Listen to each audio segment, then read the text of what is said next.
Hello, hello, hello, hello. Hello, hello, hello. How's everyone doing? How's everyone's day?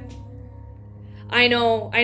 Well, because here's the thing. I know. Bum behavior. I wanted to reset the Wi Fi before I started because I was like, I don't want this shit to cut out.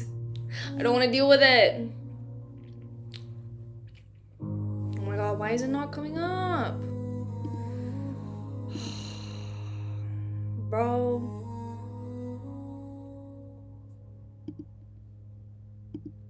I'm gonna lose my mind. No, don't say that. Don't put that.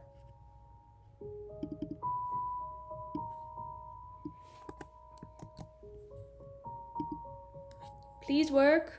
Please. Oh my god, chat's not popping up. I'm gonna end my life. I'm gonna lose it.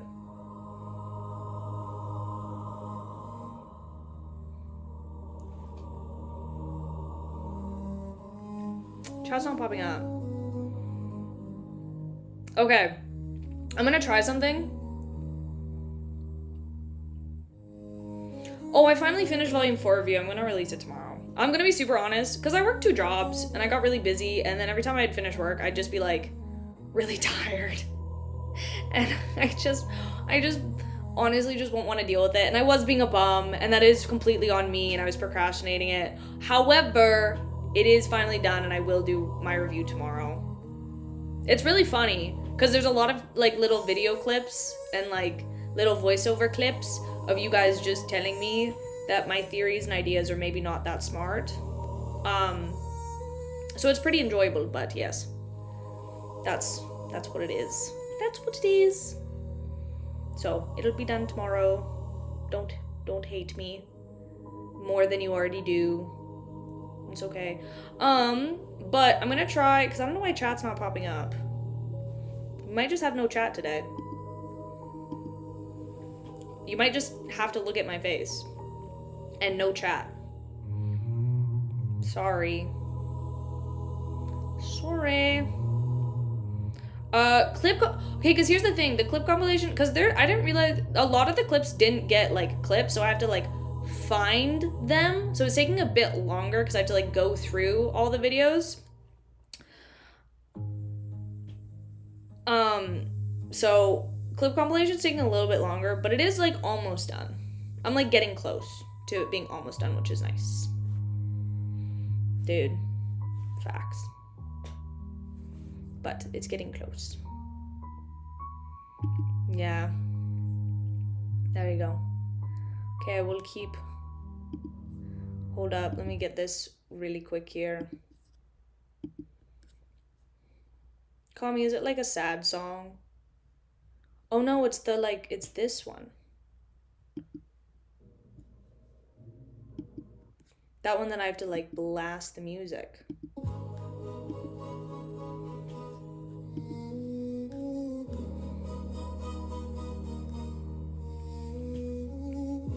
It's still light out. It's still super light out.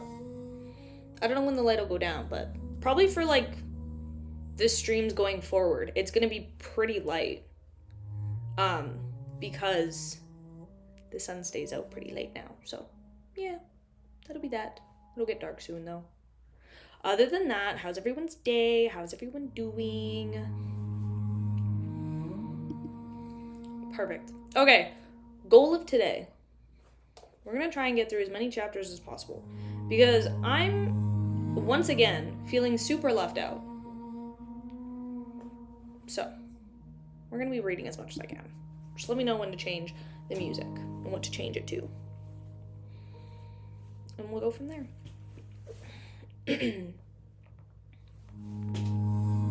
Tis a bum.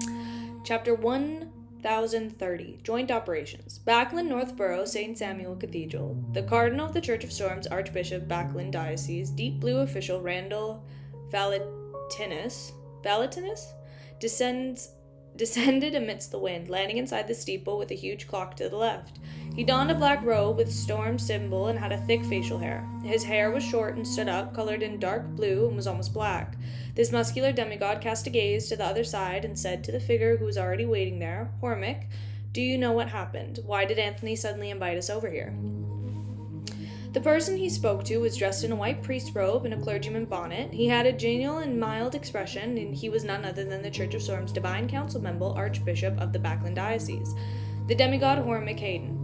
Upon hearing Randall's question, Hormick calmly replied, "I didn't arrive here much earlier than you. In fact, I only left that laboratory for a few minutes." He wasn't only a clergyman, but also a famous scientist. He was the emeritus professor at Backland University's psychic department, Randall Valentinus. Was just about to say something when he suddenly saw a figure walk up with a narrow staircase and arrive at the peak in the darkness of the crimson moon. Wasn't able to illuminate. The figure was dressed in a black clergyman robe with a red accent. By his chest hung 5 dark sacred emblems. He was clean-shaven and his eyes were deep, dark, and tranquil. He was none other than the 13th Archbishop of the Church of Evernight, Backland Diocese, person in charge, St. Anthony Stevenson. Don't bring up Tellus. I don't want to hear the T word right now. Is there something that can't wait until daybreak, or do people from the Church of Evernight enjoy discussing matters at night?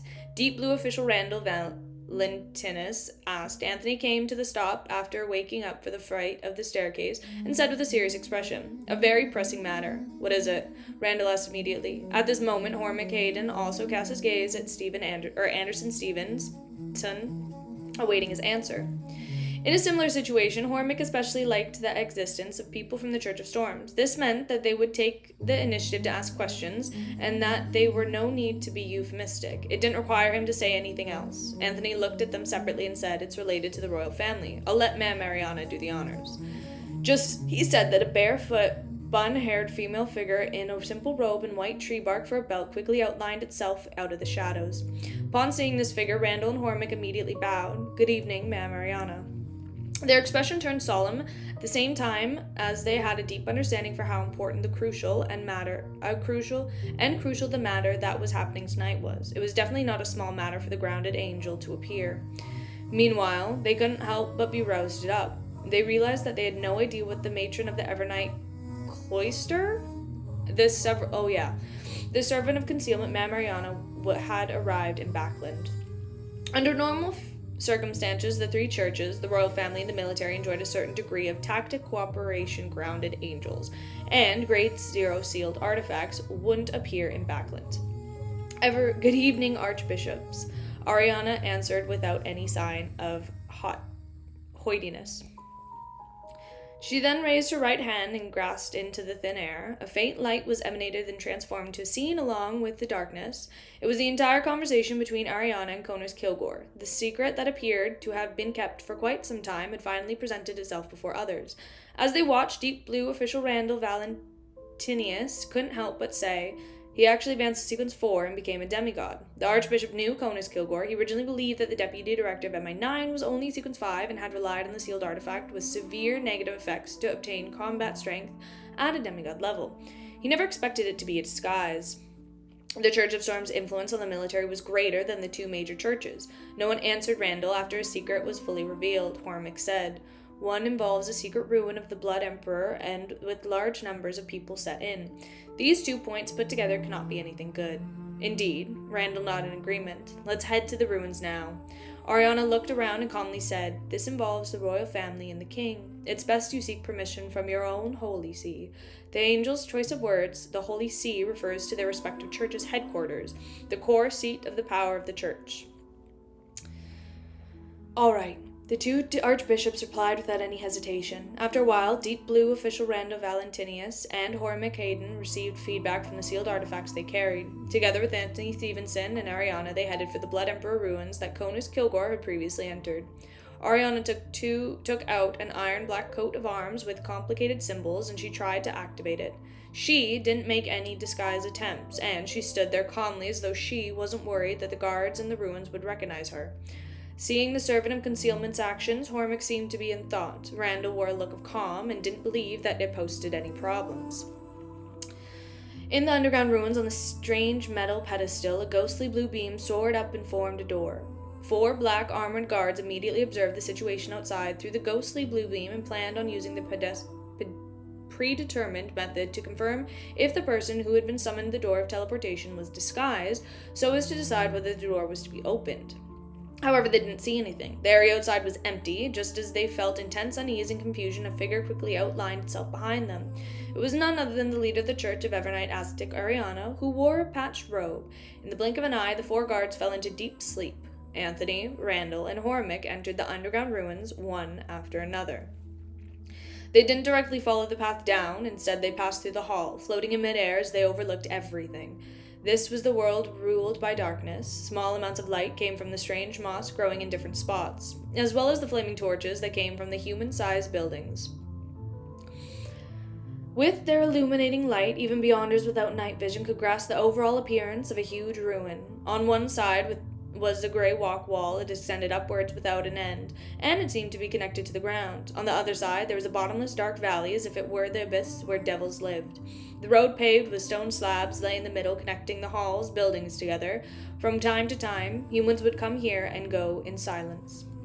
The archbishops of the 3 churches were just about to capture the few people who could enter the ruins to interrogate them about the situation inside, when a figure flew out from the dark valley, heading straight for the demigods. The figure had a long face and wore a white hairnet. 2 curly mustaches grew above his lips, and he had thick brows. His eyes were slightly bigger and looked rather similar to a certain poker card figure. He wore a gown and had a huge cloak over him. The tips of his shoes were extremely long, and his attire was unlike the current times. It was as though he lived 100 years ago. Archbishops, like Anthony and Hormick, were no stranger to him. He knew that he was a priest of Sonia, Grove Augustus, one of the demigods of the royal family. "How did you enter?" Grove asked first. His expression was a little surprised and uncertain. They looked at each other, and Anthony took an initiative to say, "We've been investigating a large number of mysterious disappearances, and we had locked onto MA9's Conus Kilgore. Through him, we found this place." Grove's expression changed slightly as he looked at the woman to the left, one's heart feeling tranquil. He deliberately and asked, "Ma'am Ariana?" "Yes, I was in charge of the disappearing case," Ariana answered succinctly. Prince Grove smiled bitterly. We were too greedy after discovering this ruin. We only thought of digging and retrieving the items inside. To keep it as a secret, we even had certain connections with the Demoness sect. Through the people they gathered, we built the passageway to hold certain rituals. No, it's not what you think. They were just normal rituals, and they're still alive deep within the ruins. If you don't believe me, I can lead you down and take a look. Apart from the unopened seals and buildings, there's nothing. Upon hearing his reply, Anthony, Hormick, and Randall exchanged looks, registering the puzzlement in each other's eyes. This was completely different from their expectations. This made them suspect that something was wrong. Things weren't as serious as they had imagined. At this moment, Ariana said, "You even created the Great Smog." No, what an awful place to pause. No, Prince Grove shook his head again. That was a lesson we learned from cooperating with the Demoness. They actively tried to control Edisac and use him to gain control over the kingdom. After it was seen through us, they created the Great Smog. From the moment forth, we broke all contact with them. Having said that, he pointed below and frankly said, "How could we do such a thing just to secretly dig up the Blood Emperor's ruins? As long as you head deep down and closely examine it, you will understand what I mean. Don't look. With Ma'am Ariana around, no traps will work. Besides, ignoring the fact that we lack such power, even if we were able to secretly bury you in the ruins, the churches will discover your problem. I don't believe that you didn't report this matter in your respective holy seers before coming. If you don't return in a while, they will definitely take the corresponding actions." Demigods like Randall and Anthony fell into thought as they cast their gaze and simply addressed Ariana. Ariana calmly nodded. Okay. The angels with 3 saints and entered the depths of the ruins under the guidance of Prince Grove. They discovered that there was a ruin hidden in the darkness, with no man having set foot there, as well as men and women who had been taught to form different rituals. Everything was orderly and serene. Ariana, Hormick, and the other demigods acted according to their own thoughts and separated investigations of different regions. They even left and went further to investigate, but failed to discover anything. After receiving Ariana's notice, Klein changed Conus Kilgore into a servant inside the manor, making the MI9 deputy director vanish. Then he unhurriedly held a sacrificial ritual. He sent the items he received above the gray fog to further research, patiently awaiting daybreak.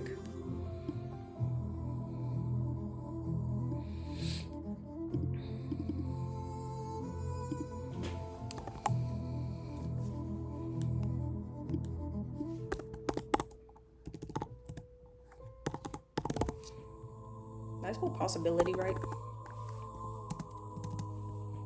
I think so.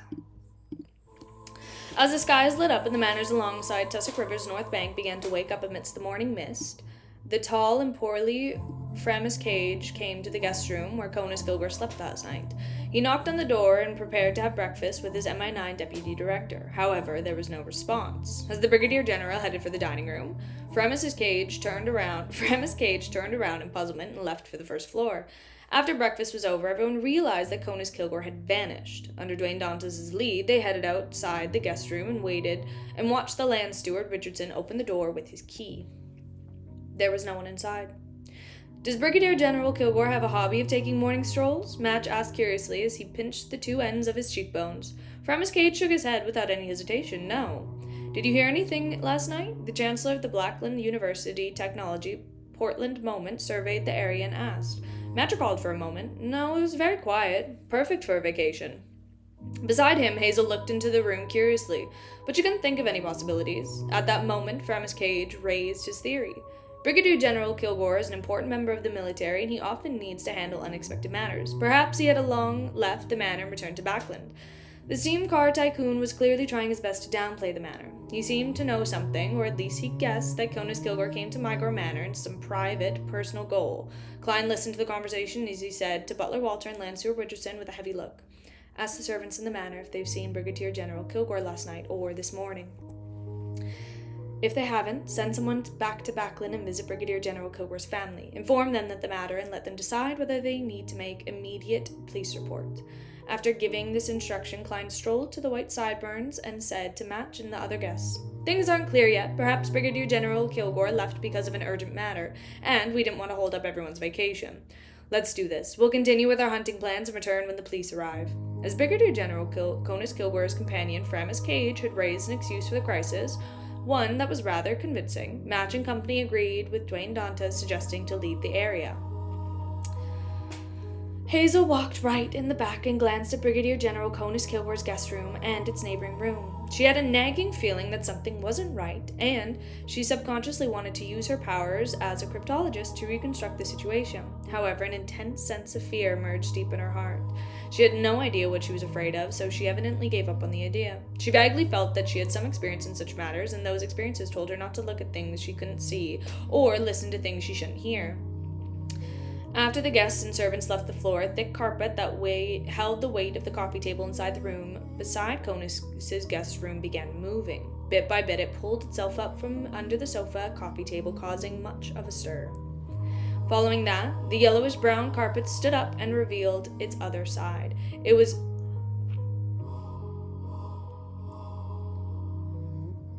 solidified flesh. The flesh was squirming and recognizing itself, and it soon transformed into a person.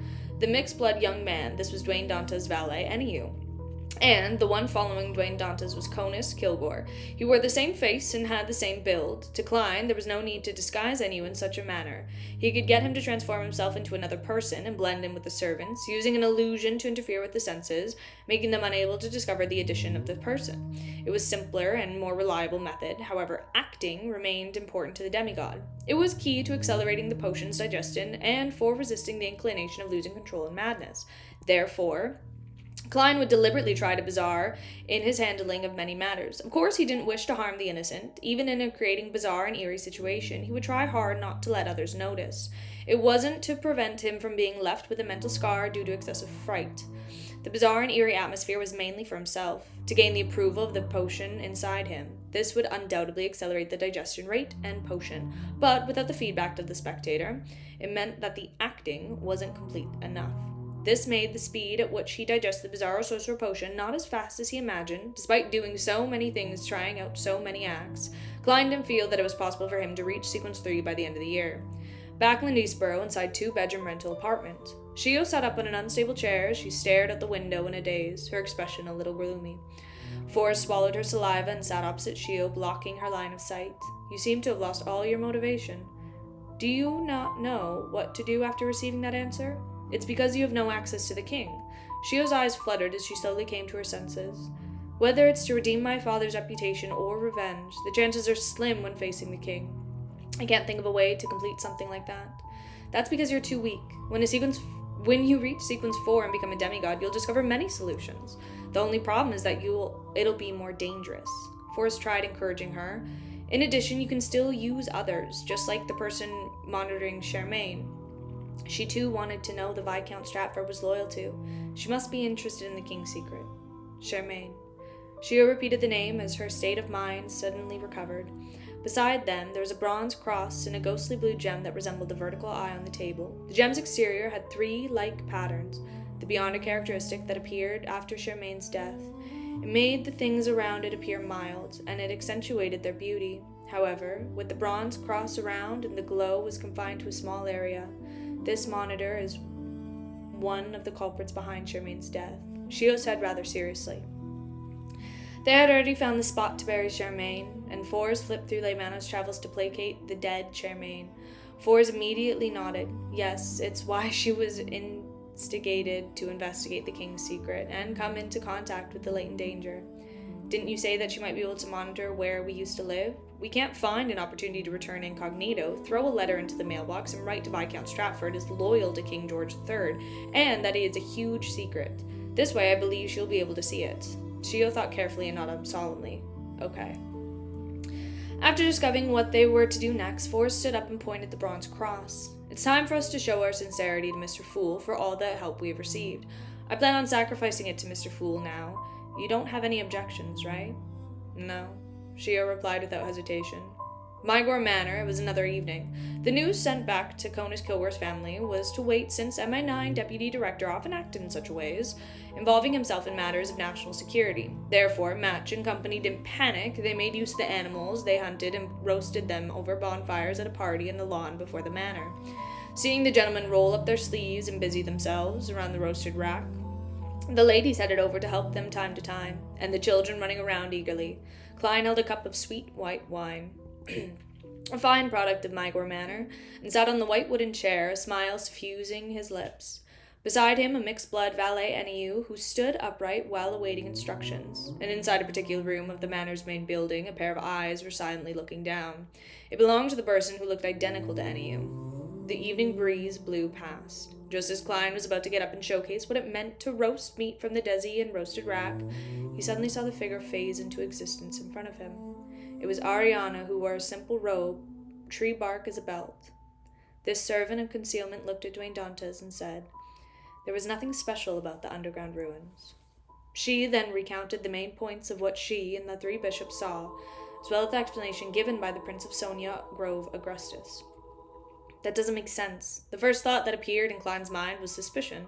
As Viscount Stratford said stainlessly, and the White Katrina provided with him with assistance, this clearly meant that the king's faction hadn't completely severed ties with the demoness sect.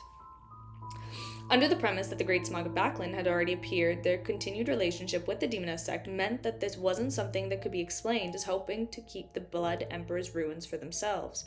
With such in-depth cooperation, would the demoness sect and psychology alchemists not wish to split the spoils? In that case, why would they directly seek the help of the 3 churches?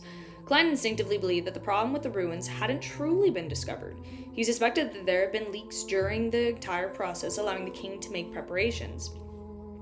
With Mariana around, the possibility of discovering something amiss via the methods of divination and prophecy can be eliminated. From my killing of Conus Kilgore to the 3 churches joint operation, the number of people who know of it doesn't exceed 10. Furthermore, they all involve high-ranking members of each church.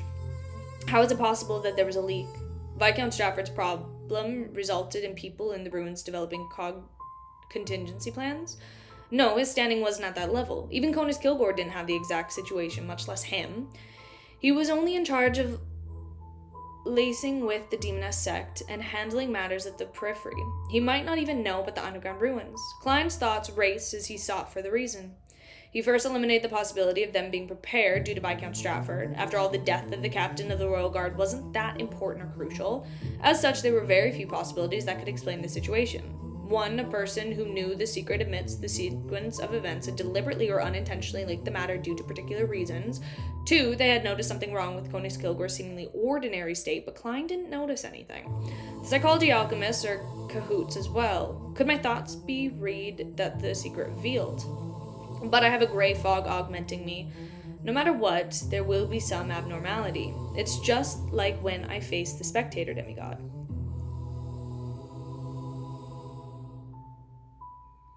With Anderson, am I changing the music now?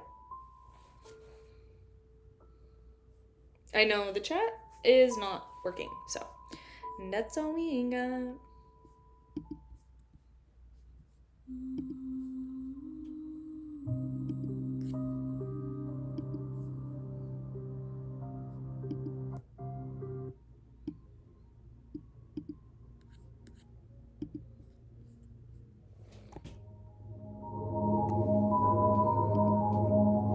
Klein XLZ formulated his thoughts. Emperor Roselle once said in his diary that the members of the ancient sect organization are all important figures. Then, could it be possible that one of the high-ranking members... Oh my god, that's so loud.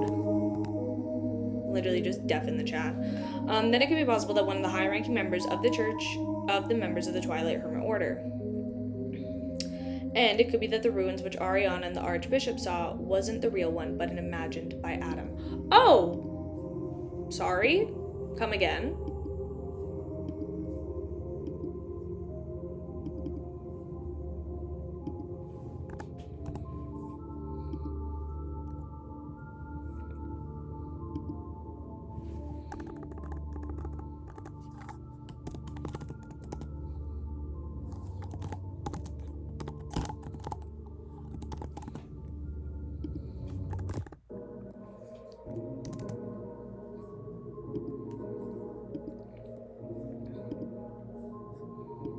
Restraining his thoughts and looking to the angel of concealment across him, Klein deliberated over his words. Is there a possibility that the ruins you saw was actually imagined?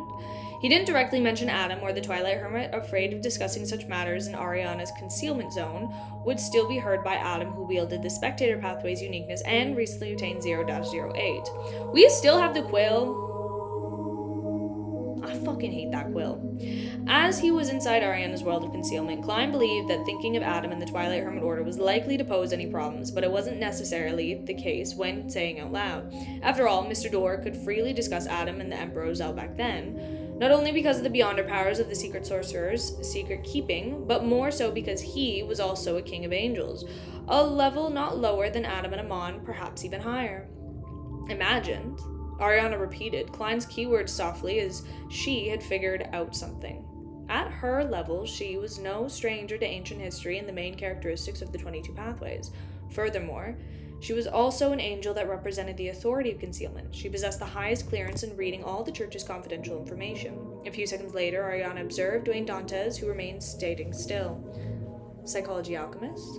From Conus Kilgore's statement, it was obvious that the king of the faction was working with the Psychology Alchemists, and this was an organization that had the Spectator Pathway in its control.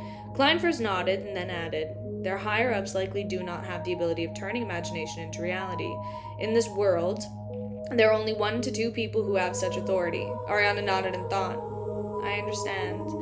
Now that the underground ruins are open to us, I will find a chance to verify it. If it's true, it means that one or several archbishops of the Church of Seaman Storms are working for him. She didn't raise the possibility the Church of Evernight's upper echelons were problematic. As the goddess wielded the authority of concealment, it was very difficult for her to keep such matters from her for prolonged periods of time. Klein couldn't help but ask in surprise, the underground ruins will be left open to the 3 churches? Yes, if it's truly as imagined, it means that their cooperation is on the brink of success and that they just need to delay things a little longer. Ariana simply explained her theory. This is also what I was thinking. The tide of the times is coming to bid to drown out everything. Thankfully, I'm a lot more prepared than before. I now have the demigod level marionette, and in certain areas he's stronger than me. After all, he can use my Beyonder powers while I can't use his. Since I can't digest the bizarre sorcerer potion anytime soon and seek my advancement, strengthening my marionette is also an effective measure to protect myself. I can also take notes of the Sanguine and Miss Marin's plot against the Rose School of Thought. Klein's thoughts instantly turned clear. He reined in his thoughts and casually asked, "Do all three churches doubt Prince Grove's explanation?" "They don't," Ariana frankly shook her head. Conus Kilgore had mentioned Katerina. "But you don't have evidence. After all, they can explain that after they split with the Demoness sect. Katerina was sent to discuss things and attempt to make amends, but was cruelly rejected. During this process, as they knew each other's secrets, none of them took action in the meeting. It could then be explained that Conus Kilgore, a demigod who wasn't privy to the matter, made the mistake that the cooperation effort was still in place. And faced with an angel family, one that wields at least half the forces in the military, the three churches won't immediately lose decorum with them unless there's evidence. Firstly, they aren't united. And they have to consider that if the civil war were to erupt, countries like Fanerpotter Intis and said Fanerpotter twice. Is that a typo? Or is that meant to be Fanerpotter Intis and Fanerpotter? As well as the churches of the Eternal Blazing Sun, god of combat, Earth Mother, and the god of knowledge and wisdom might try to take advantage of the situation. Klein quickly came up with an analysis that presented the situation. He simply mentioned, "There were signs of Saint of White Katerina appearing over the Viscount Stratford's side. I will try to find her." Apart from that, Klein still wanted to find the dangerous Trissy and eliminate her, making up for the mistake of letting her go just because he wanted to use her. Her value was clearly not dangerous as her. "I'll try to do so as well." Ariana indicated that she investigated the clue regarding Katerina. I have to say that Ma'am Ariana's attitude when discussing matters with me is rather comforting. She doesn't exclude the condescending attitude an angel or archbishop has. She completely treats me as an equal. After hearing Ariana's words, Klein felt a baffling sense of poignancy. He instead asked, "Has Haven-Rambus of the Psychology Alchemist been captured?" This was one of the key figures mentioned in the information from Conus Kilgore's testimony, one that the clues exposed the machinations of the king's faction. "He has gone missing," Ariana answered succinctly. As expected, the possibility of a leak has increased again. Haven-Rambus has gone underground, but that doesn't mean that he can't contact Miss Justice and other members directly. When time comes, Miss Justice has already hated him for some time. The only problem is whether Adam will appear in Backlund and imagine fake ruins. If that were the case, attacking Haven-Rambus might mean a non-zero probability that he's being watched by the King of Angels. It might even be the case that he will sit beside Haven-Rambus without anyone knowing. The more Klein thought, the more of the headache he had. It had been said that the area in which deities rarely descend upon the real world, the two brothers, Adam and Amon, were the limits to one's level of strength. They were synonymous with being terrifying, powerful, frightening, and formidable. The King of Angels was an existence close to that of a deity. Compared to Amon, I'm more afraid of Adam. He might be sitting beside you, listening to you, watching you, smiling while he reads your most... No, because why'd I get a chill down my back when I read that? While he reads your most truthful thoughts, making you die in the most natural, logical, and baffling manner.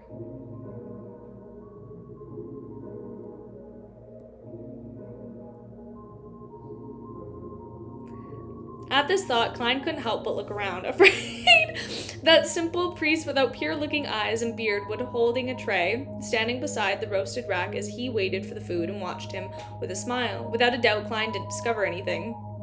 Noticing his reaction, Ariana calmly added, "He isn't here." Thank you, Ariana. Thankfully, there's a blessing of an angel concealment. Klein controlled his thoughts and nodded gently. "I will take note of Haven-Rambus' whereabouts." Ariana nodded and said, "After this matter is over, you can attempt to pray to the goddess for bestowment. That is to say that the goddess is very satisfied with the performance up until now. When time comes, she will bestow me with a scholar of your potion formula." Klein roughly understood Ariana. He stood up and tapped his chest 4 times. "Praise the lady." Ariana also drew the crimson moon. "Praise the lady." Her figure disappeared bit by bit as though she had been erased, yet the guests at the bonfire party didn't notice the arrival of the ascetic at all. Klein sat down again and continued analyzing his situation from other angles. Conus Kilgore disappeared without any warning. From the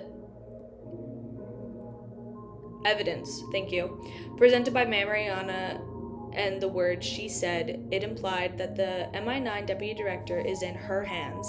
In other words, the assault on Conus Kilgore is definitely related to the Church of Evernight. Conus Kilgore disappeared in Mygor Manor, which belongs to Dwayne Dantes, and he is a believer of the Evernight goddess. From what the King's faction, the psychology alchemists, know, Dwayne Dantes can likely be confirmed to be a secret informant of the Church of Evernight. This way, my safety can be guaranteed. But I can't avoid being observed and monitored. I have to be careful. I have to think of reasons to add a new servant. I can't keep having Conus Kilgore and you hide in this manner. This will make it easier for the problem to be discovered. Or maybe I can make one marionette turn into human skin clothes, fusing with another marionette. Klein, honey. Pause. As he thought, Klein stood up and placed a glass of sweet white wine on the table beside him. He then turned to walk to the main building of the manor and entered one of the bathrooms. He then took 4 steps counterclockwise and arrived above the gray fog. He summoned the Sea God Scepter and used the prayer point to mark his NEU to observe every corner of the Mygor Manor. During this process, Klein's mind was somewhat tense, worried that he would see a priest wearing simple clothes while having a beard and golden eyes. Of course, compared to him seeing the priest, he was more afraid of the priest looking up and smiling back at him. Bro, this book is kind of getting creepy.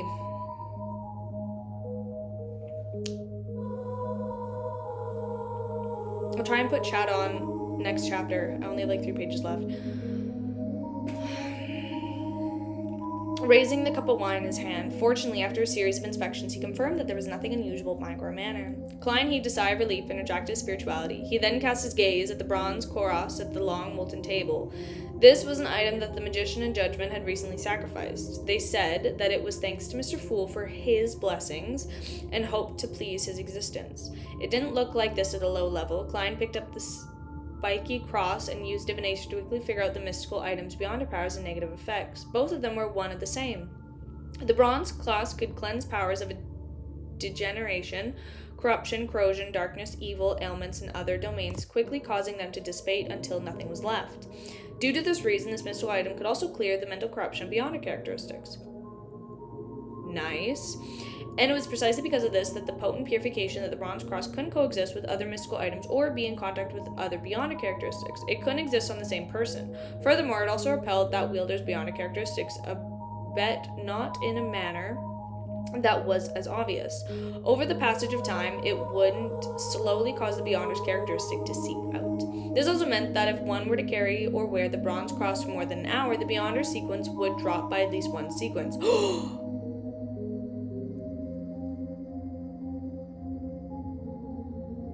Dude, that's evil. Beyond 3 hours, non-demigods would definitely be reduced to an ordinary person. Exceeding 6 hours, sequence 4 and sequence 3 saints would lose their beyonder powers. It was almost ineffective against angels because they had the ability to shatter beyonder characteristics. They had extremely strong control over their source of power. Crazy. It can be used to retrieve the characteristics of beyonders who failed to advance without dying, or from those who lost control. This cross's powers resembled the sun pathways unshadowed. Klein nodded thoughtfully. Dude, that's crazy.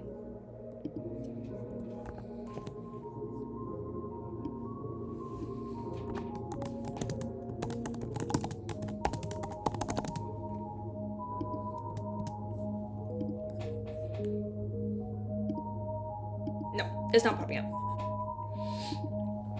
Scrutinizing the bronze cross in hand, Klein was certain that it was at least a grade 1 sealed artifact. Apart from its purifying effects, the mystical item also possessed Flaring Sun and other demigod-level spells from the Sun domain. As for its negative effects, they weren't a problem to resolve if one used it properly. For example, helping people who stumbled in the Beyonder world and hoped to escape this madness to become normal humans again. It could also be used for the people who consumed additional potions to secrete the Beyonder characteristics.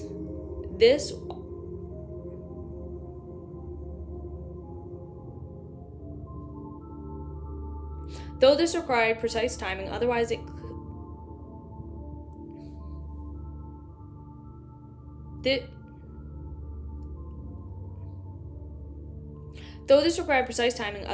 easily caused one sequence to drop. Of course, the body and soul that had been reconstructed by potions would definitely suffer from frequent conflicts with an ordinary human's essence. No, I'm good. All the words jumbled together, and I couldn't read them. would definitely suffer from frequent conflicts with an ordinary human's essence. Beyonders who relied on this bronze cross to retreat from the circle would undoubtedly suffer residual effects, and the exact circumstances would be different depending on their pathways and sequences. This made Klein sigh. This was the most useful and valuable negative effects he'd ever seen. To him, the only problem was that the bronze cross couldn't be carried with him for extended periods of time. He couldn't hand it to his marionette either. It would expel the marionette beyond her characteristics and drop its sequence, and a marionette could no longer consume potions for advancements as their spirit bodies were essentially dead. As for letting ordinary creatures turn into marionettes, they would praise the sun by wearing the cross for extended periods of time and escape his control. I can only leave it above the gray fog and take it out when I need to. To a bizarro sorcerer, the side effect isn't much. After all, I don't perform unprepared. I'll later confirm if it corresponds to the unshadowed. If it does, I'll sell it to Little Sun after he finishes digesting the Priest of Light potion. I believe that the City of Silver's 6-member council chief won't be miserly to not exchange it with a sealed artifact of Eagle Valley. The sun pathway is clearly more suitable for the Sacred Land of Gods than any other pathway. Klein thought in a good mood as he placed the bronze cross back on the long molten table. He didn't immediately make a confirmation and planned on leaving it until he returned to 160 Boken Street. When this happens, he would also use a dream divination to figure out the origins of the sealed artifact. As Mygor Manor was too close to the underground ruins, he was afraid that the royal family's angels, or maybe even Adam, was observing the area. If his experiments were to trigger some change in creating a stirring in the gray fog, his biggest secret might be exposed. Even if the sealed artifact doesn't correspond with the unshadowed, it definitely is from the sun pathway. At most, it's mixed with other bionic characteristics. No, it will be expelled. And the Church of Eternal Blazing Sun trademark is a sacred emblem made of gold. An abstract sun having nothing to do with the cross. After eliminating the possibility, the only one related to the sun domain is the City of Silver's creator, the ancient sun god, Adam and Amon's dad. The suspected transmigrator. It appeared in the hands of Viscount Stratford, so does that mean, in a particular sense, it's the Twilight Hermit Order who's cooperating with the royal family and the psychology alchemist is just a ruse. Of course, there are too many other possibilities. It might have been found by the Antigonus family, since they're quite a famous angel family in the Fourth Epoch, and have a long history. Finding certain items... I have a question. Are Adam and Amon twins? Like, is one older, or are they twins?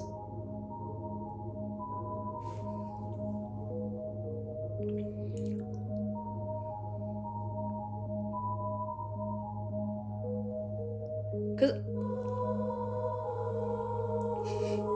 No.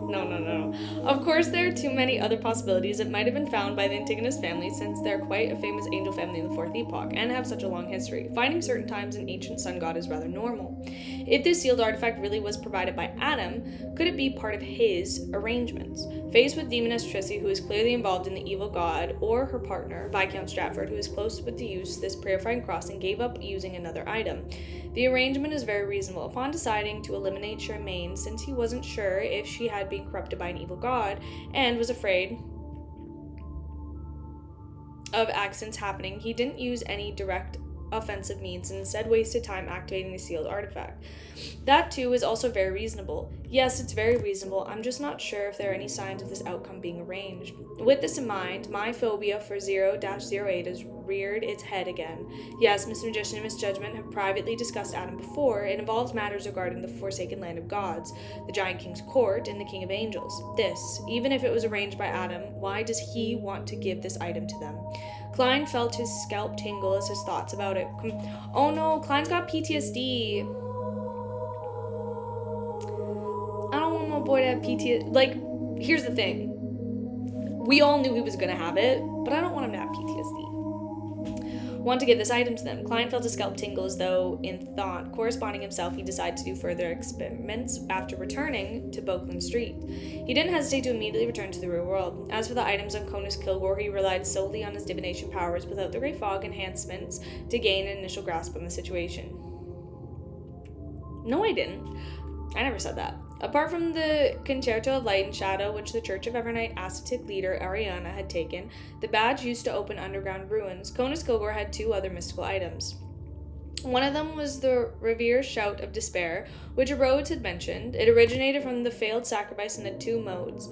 One was an ordinary shot. Its might was significantly weaker than the clown's air cannon.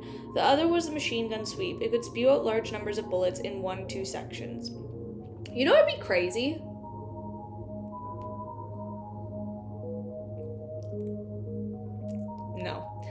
Having a certain level of influence on the demigods at... I have a theory. No.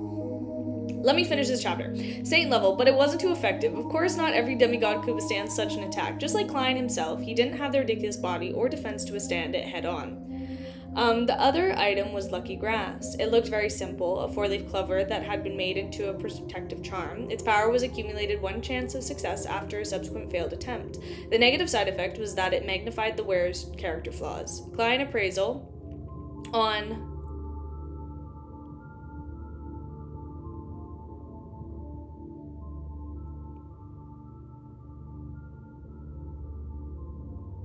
Aw, thank you! Thank you. Honestly, catch up. It's been a wild ride, but dude, I love when I get people that do nice comments. It's such whiplash, and it makes me so happy.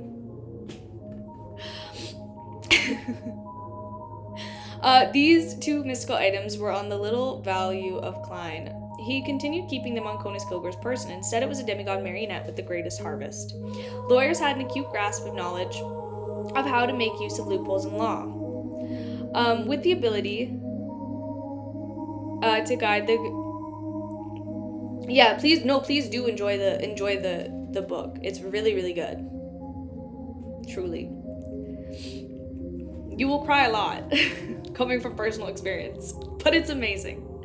And the constitution that broke the rules. Briber had bribe, Baron of Corruption had distortion, Mentor of Disorder had disorder, and Earl of the Fallen had bestowment, magnify, and exploit.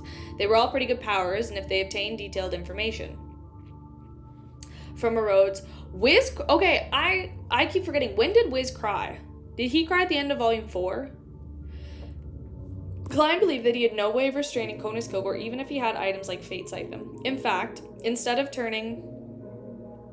Oh, Wiz hasn't cried. Oh, okay. Well, pretty sure Wiz doesn't have a soul, so... That's probably that.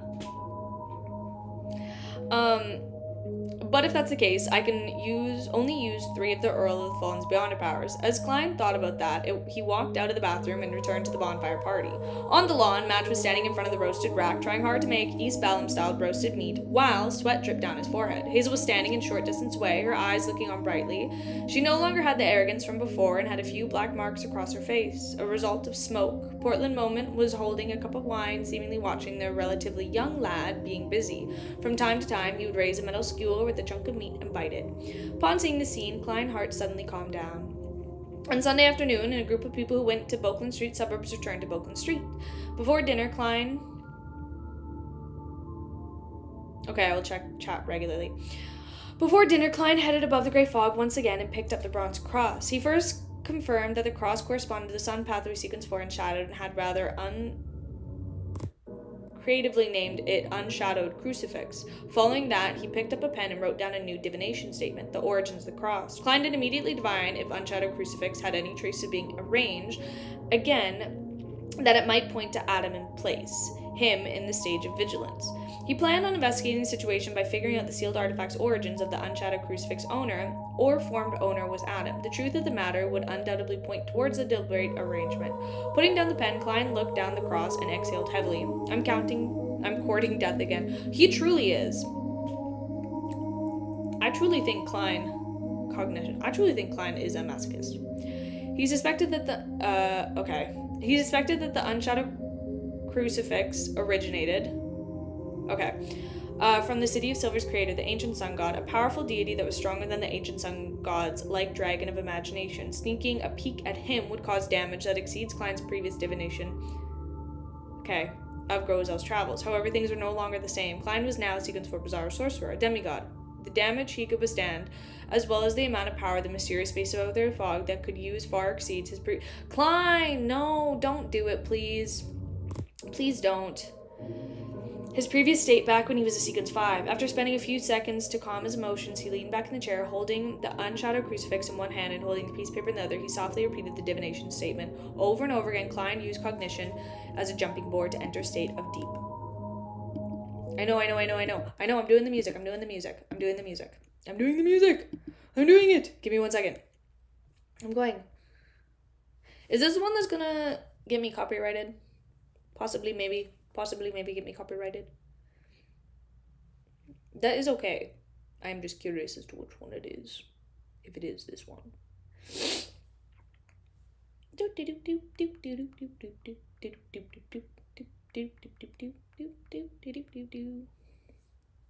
Oh my god, that was so loud.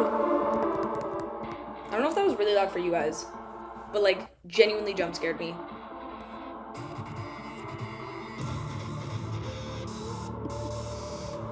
Over and over again, Klein used cognition, jumping board.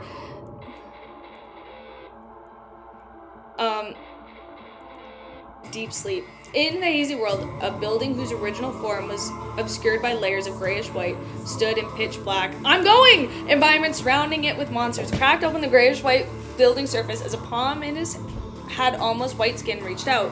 A figure walked out, a man. He wore a black clergyman's robe and had a silver crucifix hang on his chest. The man's hair wasn't long and was mainly raven black in color. There was a faint hint of blonde in the roots of the hair. His eyes were pure gold in color, and his skin was rather white. He had a deep outline and pronounced eye sockets. He looked quite similar to the people of the northern continent. He took 2 steps forward, reached his hand out, and grabbed the very ordinary crux. His hand gradually lost their look of confusion at the end, and his lips curled up slightly.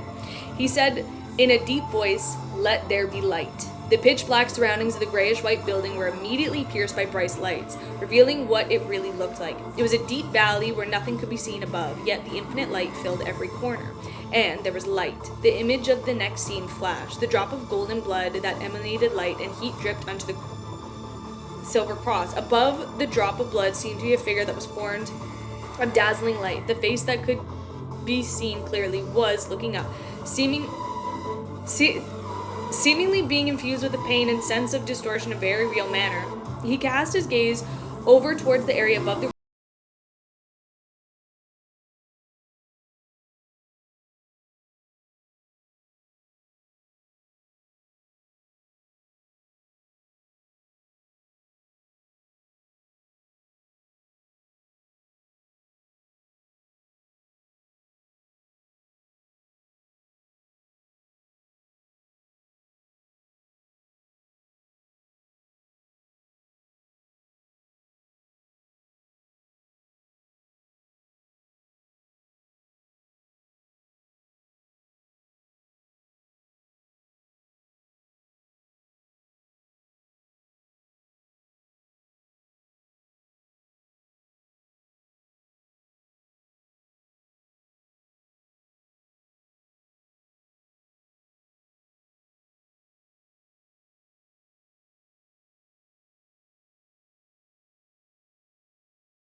shadow abruptly emerged out of the place's floor. The shadow twisted and struggled before being wiped clean by the gray fog's powers, leaving nothing behind.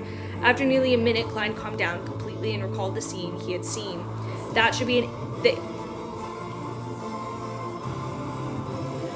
the ancient sun god, the city of Silver's creator, Adam and Amon's dad. From the crucifix he wore and the line, "Let there be light," there's a high chance that he is the first trans Maya Guider. Perhaps he's Caucasian with a religious background. He used the language that can stir the powers of nature. He's similar to Jotun, but it's also different. It doesn't belong to the Elvish, Doinese, and ancient Hermes. Yes, it has similarities to ancient Vasak of the northern continent and the Dutanese of the southern continent. This allowed me to barely understand what he was saying, despite me not knowing this language. This is the language he learned from that strange giant building. He transmigrated there and inherited the rich inheritance. The second scene was of him suffering a betrayal, the scene of him being eaten by the king of angels, white wisdom, and wind.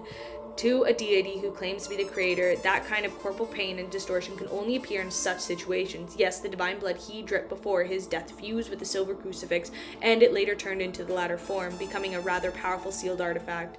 From the looks of it, the unshadowed crucifix was obtained by one of the three kings of angels, and it landed in Amon's or Adam's hand. To them, this was an important item their father left behind. The previous possibility isn't too high. The cross affects the extremely useful. Furthermore, its origins are the secret that needed to be kept. No one would give the Augustus family, from the looks of it, was really arranged by Adam. Why did he give the unshadowed crucifix to Miss Justice and Miss Judgment in a very reasonable manner? He had discovered that the two ladies believed in the fool after observing them from some time. This cross was meant for the fool that does not belong to this era. He wishes to know where his father, who also doesn't belong to this era, came from. But the problem is, how does he plan on raising that question, obtaining the answer?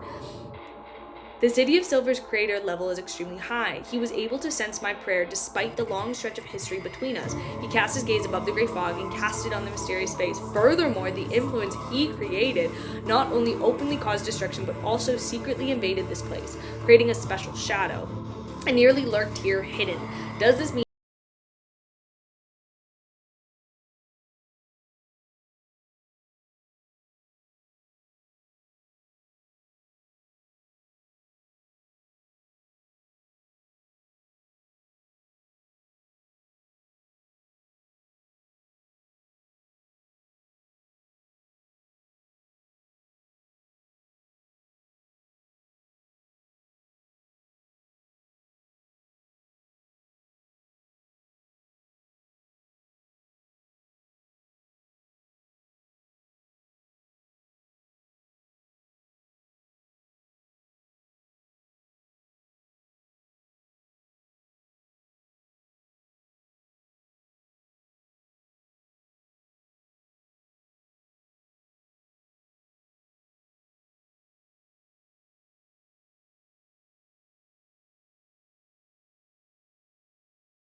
damn.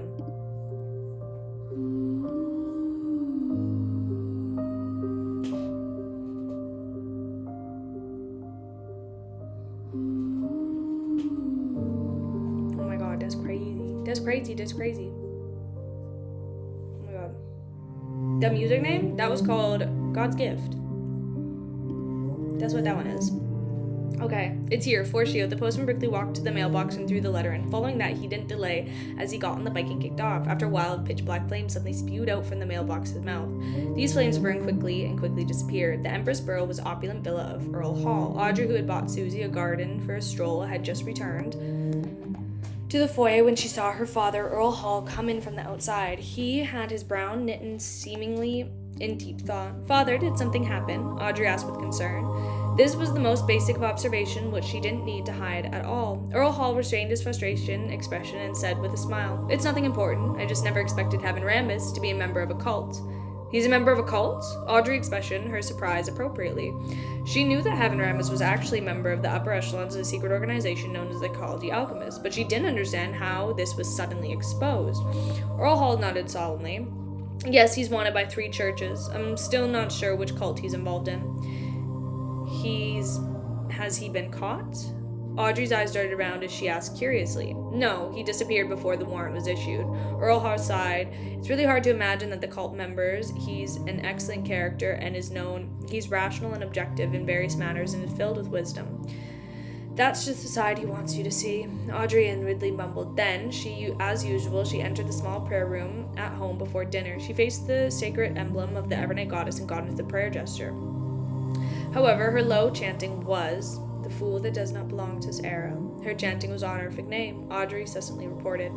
Haven Rambus has gone missing. He has been identified by the cultists as a cultist and is wanted by all 3 churches. With that said, Audrey was about to solemnly pray to the goddess when a boundless gray fog appeared before her. In the middle of the grayish-white fog, a blurry figure sat on the chair, looking down from above and gently nodded. "I'm aware." Just as the secret existence said that, the scene before Audrey's eyes changed suddenly. It presented a figure who was concentrating on praying. "Honourable Mr. Fool, the Church of Evernight has obtained intelligence from Conus Kilgore and confirmed that the King George III hides an extremely huge secret. From obtaining the Blood Emperor ruins of the Sturlawen segment of the Trustic River, he concluded that the demonist sect and psychology alchemists to partake in human trafficking, creating the human disappearance case and ultimately led to the Great Smog of Backland. The demoness sect's former representative of despair, Nightingale Paniatio, was later changed to Saintess of White Katarina. For the psychology alchemist, it's Haven Rambus. Please remind Miss Justice to be careful when she sees Haven Rambus again. She needs to constantly prepare to seek help. His mystery." Audrey's eyes widened and upheaval went through her head. She found it difficult to control herself. This was partly due to the fact that the news was shocking for a noble like her. In addition, it had to do with Lay, which was magnifying her emotions. Almost at the same time, the news report flashed in Audrey's mind. It was one that left an unremovable impression on her. According to preliminary estimates, of a total of 21,000 people died in smog, and the subsequent plague took the close lives of 40,000 people. Holy shit. Among the deceased were young children, healthy young men, and women. So that's how it is. What is the king's plotting?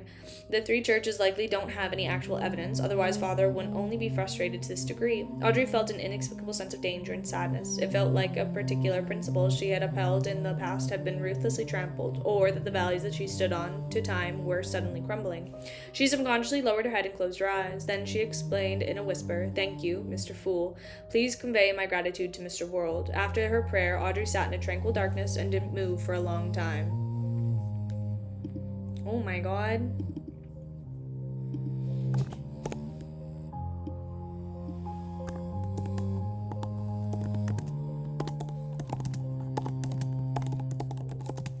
Diary pages, we're getting more Roselle.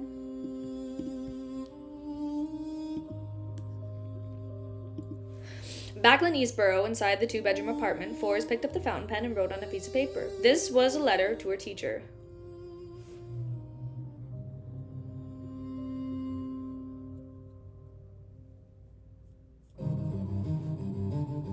Thanks, Kami. You know, sometimes you really know how to brighten a mood. You really know how to just make the experience better. This was the letter for her teacher, Dorian Gray Abraham. It was to tell him that she was in danger and had no choice but to leave where she used to stay. Replies were not to be sent there, and if they were sent a letter, he was to quickly change his address and change identities if possible. After writing plenty of words, Forrest put down the pen, folded the letter, stuffed it into an envelope, and adhered to the stamp on it. Then she changed into outdoor attire and left the room with the letter she wanted to send. I know. No one's gonna know. It's actually a secret. She wasn't inclined towards heading out, but the new resistance of hers not only didn't have any alcoholic beverages, but it didn't have any coffee beans, instant coffee, black tea leaves, daily newspaper, and latest magazines or novels. For these, she had no choice but to personally head out and send the letter and buy some groceries outside Eastborough. As for she had already gotten out. She wanted to mail the letter in her former rental apartment, indicating that the Viscount Stafford's loyalties lay with the king. She wanted to see if it could drive Charmaine's observer to take certain action. Seriously, after everything was over, I was so afraid that I nearly forgot to write to teacher. If I had finished it earlier, I could have gotten Shio to do the mailing. Forrest wore a bonnet that had a fishnet, walked down the dark staircase all the way to the bottom, and walked to the condominium. This was the periphery of Eastborough, where technically workers and low-level management mainly lived. It was relatively safe and even had paper boys around. As Forbes heard chimes from time to time, she walked slowly along the side of the street. At this moment, a postman stopped his bike, took out a stack of newspapers from his bag, and entered the condominium beside her. Forbes casually glanced at it and discovered that the copy at the top was the News at Sea. People who lived here were actually subscribed to such a newspaper. Their job had something to do with the maritime trade. Forbes attracted her gaze as she mumbled in surprise. However, this wasn't something that was worth paying attention to. She quickly walked towards the mailbox when she saw it at the end of the streets. The postman entered the condominium and found a few targets from the rows of mailbox, stuffing the corresponding papers into them. Shortly after he left, the mailbox was opened and the newspaper inside was taken out. The person who retrieved the newspaper walked up to the third story, opened a room, and sat in a simple reclining chair, rocking in it as he read through it. By the side of the reclining chair, there was a black wooden table and a stack of papers placed on it. Some of them were stacked neatly, and their front pages facing some were bent asymmetrically, revealing the articles on them and were corresponding reports. Shocking, crazy adventurer made fugitive. Crazy adventurer appears again, an incredible hunt. The man closest to Kings of Seas, adventurer worth £90,000. Oh my god, I love that man so much. Oh my god, I love him. Story of Galen Sparrow and the 3 female pirate admirals. Shooting to fame in one battle, Galen Sparrow attempts assassination attempt on Vice Admiral Aylment at night. Shortly after Forrest finished her purchase and returned to her rental apartment, Shio had faced her trip and returned. For reasons for their timely return was because it was Monday and it was almost 3 in the afternoon. Gong, gong, gong. The nearly cathedral bells resonated in crimson red beams of light surged at Forrest and Shio in the same moment. Inside the majestic palace, by the sides of the ancient molten table, figures appeared simultaneously, taking corporal form. Like always, Justice Audrey stood up first, faced the seat of the honor of the long bronze table, curtsied, and said, "Good afternoon, Mr. Fool." Miss Justice seemed rather down. From the looks of it, the news last night and still affecting her. The Fool, Klein, nodded indiscernibly, acknowledged the Tarot Club members' greetings. At this moment, Audrey, who wasn't in a good mood, noticed with her sharp observational skills that there was a bronze cross beside Mr. Fool's right hand. Where did the cross come from? To be placed on the table by Mr. Fool, it's an item that's at least the level of card of blasphemy. Who does it originate from? What use does it have? Questions flew through Audrey's mind, making her feel an indiscernible sense of curiosity. This was the first time Mr. Fool was placing something in front of him that wasn't a card of blasphemy. Immediately following that, Alger, Catlia, and the other Tarot Club members also noticed the bronze cross that was more eye-catching than a card. Like Miss Justice, they couldn't help but guess at the item's origin, level, and use. Among them, Derek felt a subtle calling from it. He felt that the bronze cross was drawing to him. He then recalled the basic rules taught in the lessons of the City of Silver. Law of Beyonder Characteristics Convergence. This is a high-level sealed artifact of the Sun Pathway. Derek suddenly came to the realization. Forrest and Shio recognized the bronze cross to be the sealed artifact that they had sacrificed. Their pupils dilated as though they were trying to take a better look. Mr. Fool places so much importance on this item. It's more important than what Shio and I imagined. Forrest was stunned and could barely hide her curiosity. When it came to the matters involving gods, her thoughts would never develop towards romance. Shio shared similar thoughts with Forrest, but she didn't say a word. She believed that Miss Justice would definitely take the initiative to ask. Just as Audrey was deliberating about raising her hand, Catly closed her eyes, turned her body, and faced the seat of honor. Before she bowed and spoke, the Fool Klein suddenly chuckled. "Don't worry, the glasses you conjure conceal your eyes of mystery prying." He knew very well that Mam Hermit had already become a demigod by obtaining godhood, turning into a mysticologist. This was partly because Catlia had prayed to the Fool before she held the ritual and consumed the potion, hoping to advance under his watch. This way, even if she ultimately failed, she could be blessed to not lose control or go mad. She could always think of expelling the existent characteristics and redo the attempt. Towards this matter, Klein wasn't too confident about it because he had never attempted it before. Divination also didn't give an answer, but since he had agreed, he believed that if she failed and didn't die, it was definitely all thanks to Mr. Fool. If she were to lose control or go mad, she wouldn't care if Mr. Fool was really a cheat. In short, Klein's main purpose was to give her confidence, so that she was in the best conditions for the advancement attempt. After all, Admiral of Stars wasn't able to find other existence and give smaller blessings. similar blessings. After witnessing Ma'am Hermit's advancement to demigod, Klein heaved a sigh of relief while lampooning inwardly. At times, acting as a god is harder than acting as a human. When believers encounter troubles, there are usually two outcomes, life or death. Their survival is naturally due to the blessings of deities, and no one would care if the death occurs. On the other hand, after becoming a demigod and after being able to use more of the powers of the mysterious space above the grey fog, the fool Klein could easily see the astral projection of the Tarot Club members, thus reading their current beyond her pathway in sequences. After seeing her eye of mystery prying, Callie heaved a sigh of relief and reverently said, "Mr. Fool, there's one page of Emperor Roselle's diary this time." Emperor Roselle's diary? Queen Mystic is done with her matter, but nothing abnormal happened in Backland. Yes, no one noticed the infiltration of Amon in Boakland Street or the demigod battle of Micro Manor. The Fool Klein nodded in an unperturbed manner and said, "Good, you can think of a question or request." As he spoke, Audrey, Alger, and company sharply learned something from this conversation. Ma'am Hermit was worried that the glasses she conjured was unable to seal her eyes of mystery prying, and this wasn't a worry she had in previous gatherings. This means that Ma'am Hermit's eyes of mystery prying has been significantly boosted. Why would there be a sudden boost?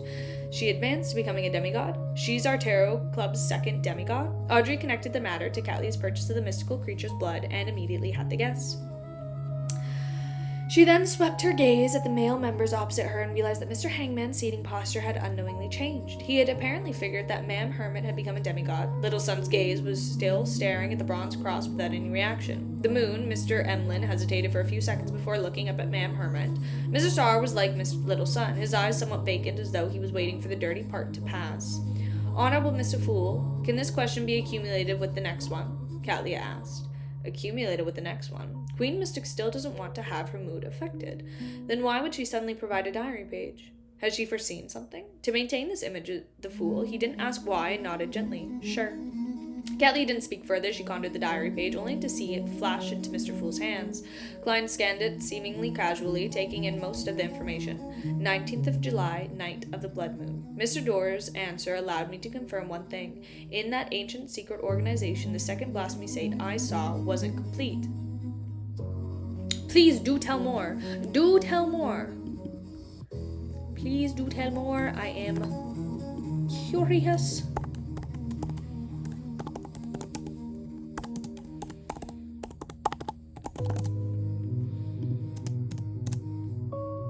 Did I spell development right? Yes.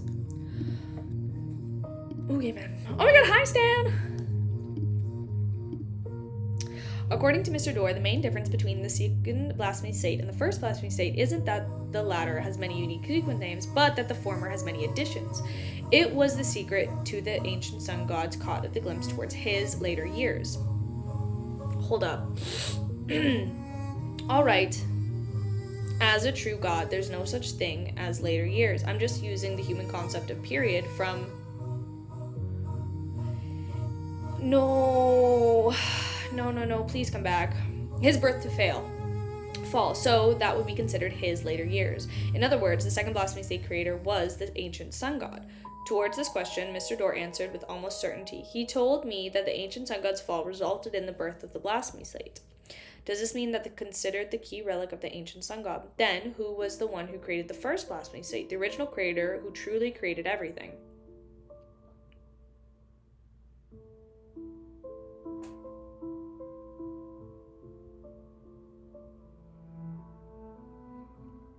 And what was their additional price for knowledge that appeared on the second blasphemy slate?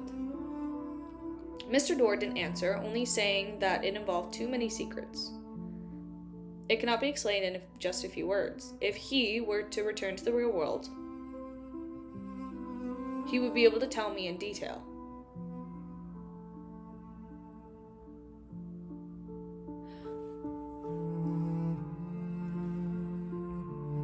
Do you think I'll fall for that? As the blasphemy slate was mentioned, I recalled two questions that have been bothering me since such a long time ago.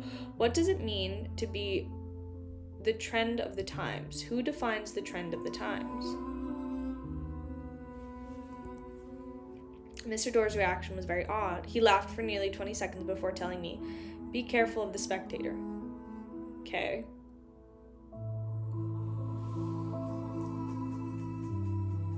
No, I gotta keep my mouth shut. What has this got to do with my question?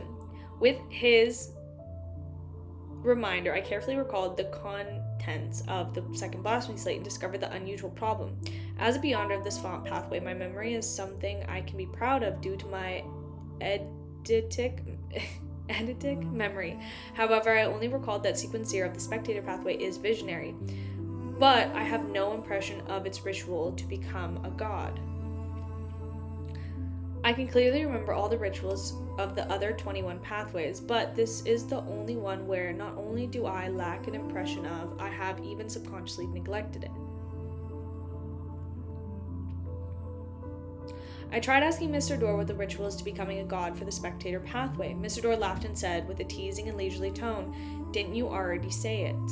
The ritual for spectator to become a god is to make the development of the times to be in line with one's expectations.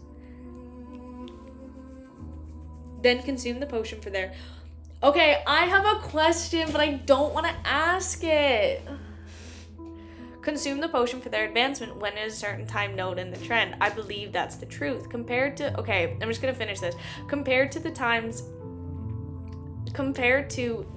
as part of the original... Okay. Compared to the times as part of the original creator, only when the times develop according to certain expectations can he draw energy from... No, you guys are gonna be so fucking mean about this. And it's like, I'm just gonna let me just finish this and I'll decide if it's a stupid theory or not. Compared to the times as part of the original creator, only when the times develop according to a certain expectation can he draw energy from it and revive. Okay, pause. I'm just gonna reread this one more time. Compared to the times as part of the original creator, only when the times develop according to a certain expectation can he draw energy from it and revive. This seems more objective. I knew that among the founders of the ancient secret organization, there had to be someone with their plans apart from zealots. On careful thought, this really quite terrifying manner. It's fine when stuck in the low and mid-beyonder levels, but once someone is of high standing, there might suffer an unknown sudden destruction simply because their particular thoughts, ideas, or matters that they would like to push forward degrees in particular existence expectations. Be careful of the spectator.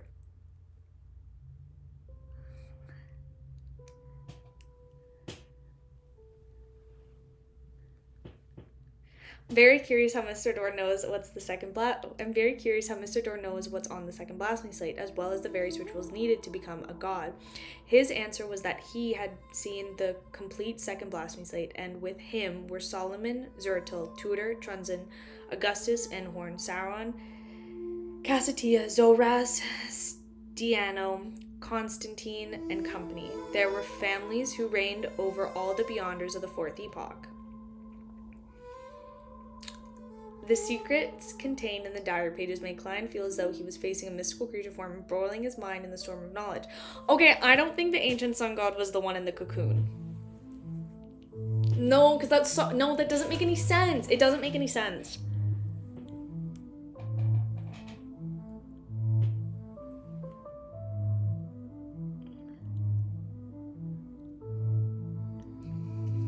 It doesn't make any sense. But I am wondering. The secret contained in the diary pages made Klein feel as though he was facing a mystical creature form, embroiling his mind in the storm of knowledge. The spectator's ritual to become a god is to make the times develop according to one's imagination. Okay. Hear me out when I say this. Was it? No.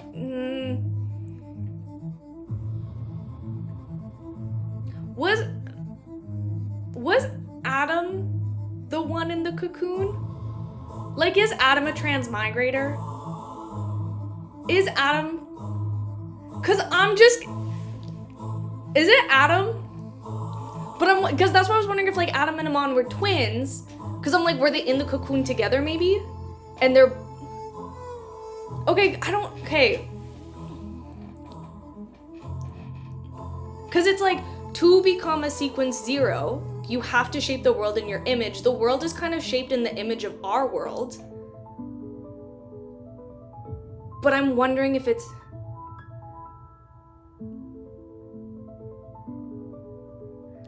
I don't want to look at the comments. No.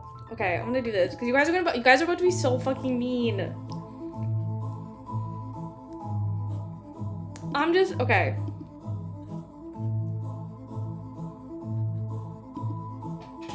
Because is that what he's trying to do? Is that why he has, like, was this the whole plan? Was this the whole plan?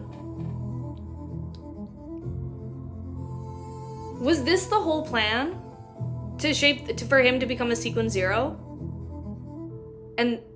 Or did he bring them here? And maybe he's like bringing people here to turn the world into what he thinks the world is? No, because I feel like I'm going crazy.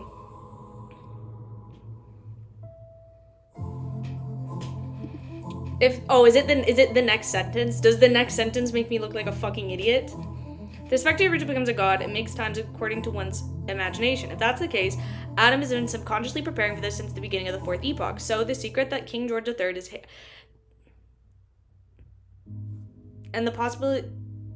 is hiding, and the possible developments are in line with his expectations to the point of him giving a helping hand. Once the tide of the times come rushing in, and with things not being capable of changing in short time spans, he will be able to become a god. In that case, engaging in deep investigation of the Great Smog is abnormally dangerous, even if I'm currently a blessed of the goddess.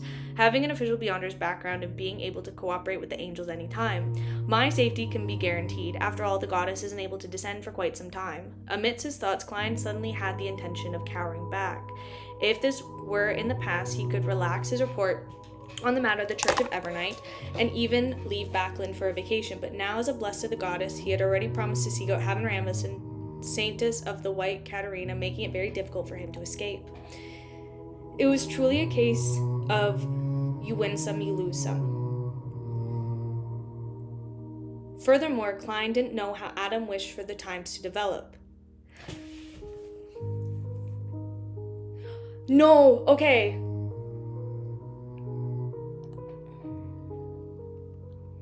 If the Great Smog of Backlund happened again, he had no way of extracting himself. There were people he cared about. He yearned for peace. At the very least, I have to know what the King's secret is before deciding what to do. On the second blasphemy state, apart from the Beyonder pathways of the sequent potion, what are the secrets it has? Klein retracted his gaze and made Roselle's diary plain in Spanish. Then he looked around with a calm expression and said with a smile, "You may begin." Because, like, because here's the thing. So you know how they discuss, like, war and stuff, and, like, how you progress civilizations really, really fast is you put civilizations through, like, war and strife and turmoil, and then they have to advance really fast? Like, the whole thing with...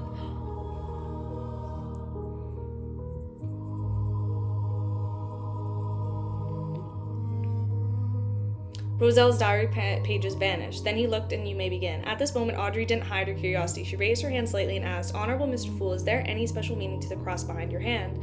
If the answer requires an equivalent exchange, you can directly make the request." Klein placed the unshadowed crucifix on the table precisely because he wanted the Tarot Club members to ask. He could then use the opportunity to inform Little Son and the hangman, who might have a chance of using the cross, of the news. After all, such matters were beneath Mr. Fool to expect him to raise them. Therefore he smiled at Miss Justice. "This question is nothing. Is something left behind the sun god of ancient times?" The sun god of ancient times.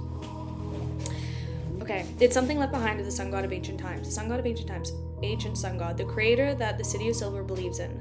This cross actually has such origins. A captain of the Royal Guard who's just a sequence 5 or 6 actually has a relic of the ancient sun god on him.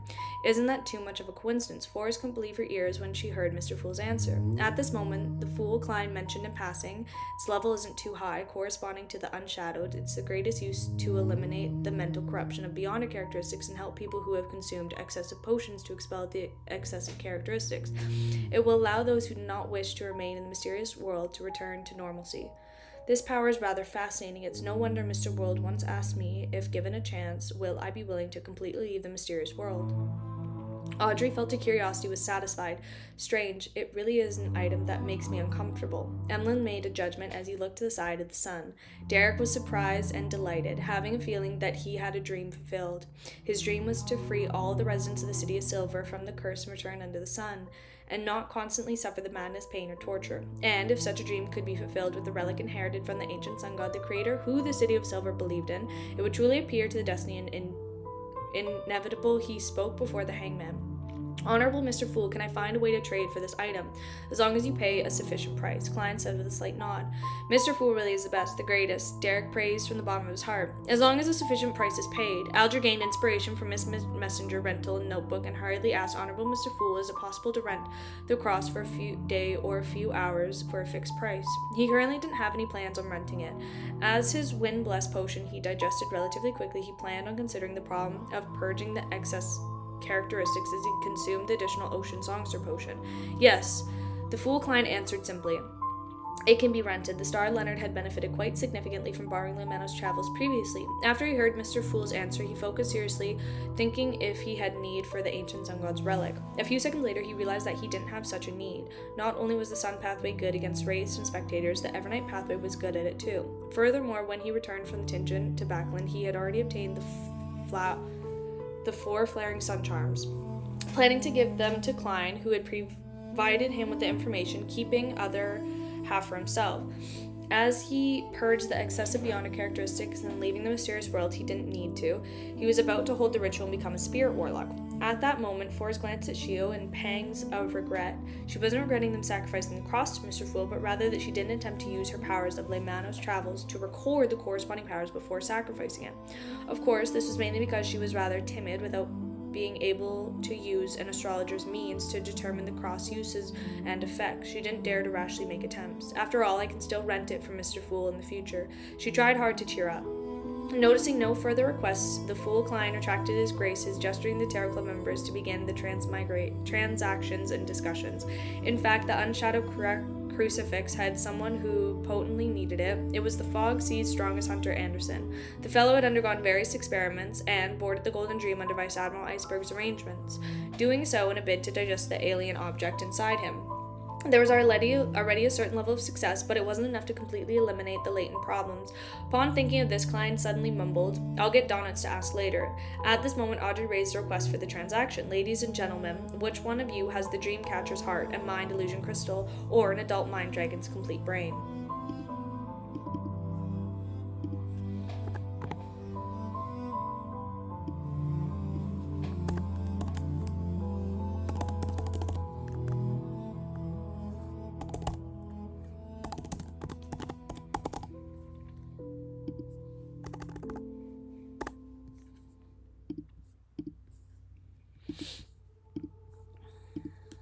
After hearing Miss Justice Derrick, very enthusiastically replied, City of Silver...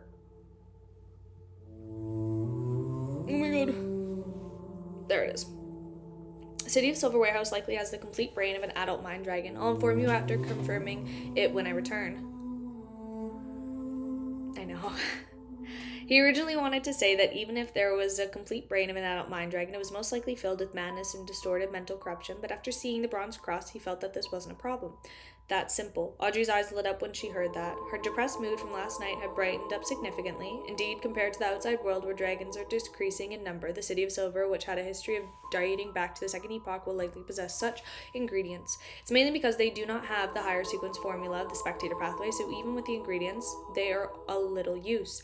Furthermore, they lack the artisan and are unable to turn beyond ingredients into mystical items. At times, they'd rather just store them. Many thoughts ran through Audrey's mind as she asked with a faint smile, if you do have it, what would you exchange it for? I haven't thought of it. Derek felt a little embarrassed as he raised his hand and scratched the back of his head. His main goal now was to obtain the creator relic from Mr. Fool, but he didn't have anything of equal value. In the past, he would definitely be worried, but now he quickly came to the idea despite his worries. He decided to ask Chief because he was certain that the Chief was interested in the creator's relic.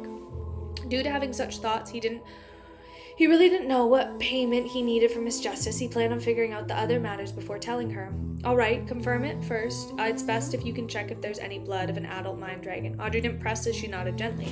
This was the hardest supplementary ingredient she needed in the Dreamwalker potion formula. Audrey immediately looked around, indicating that she was done. You don't have to look at me, although I do have some savings. There's nothing I wish to buy.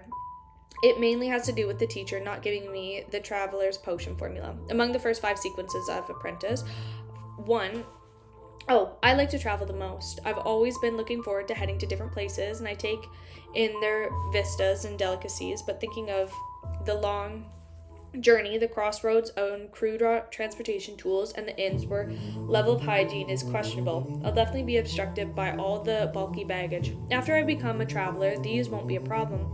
Forrest's thoughts gradually wandered as she fantasized about her future life. Shio pondered for a moment and said, "Everyone, please look out for the potion formula of the Arbiter Pathways Sequence 6 Judgment and Sequence 5 Disciplinary Paladin." She had a chance to obtain the judge formula of her MI9 contract, but she believed that the Viscount Stratford's death would definitely cause a storm in Backland, and when that happened, many things might change. Therefore, she planned on getting to the Tarot Club and make additional preparations. After all, it was only them to be on the lookout and not search for them.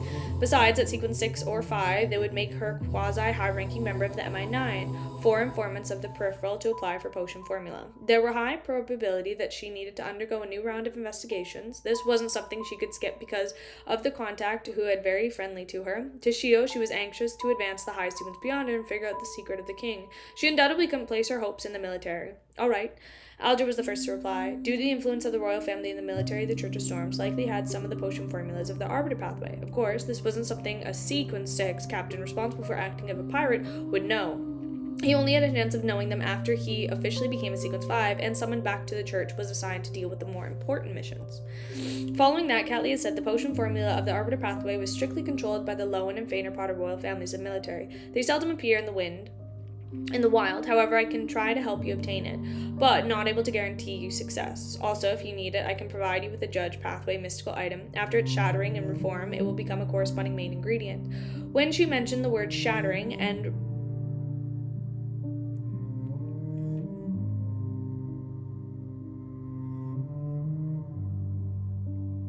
reformation, Cattleya subconsciously thought of turning her body sideways to hint at Miss Justice that she could seek Mr. Fool's help, but ultimately she held back.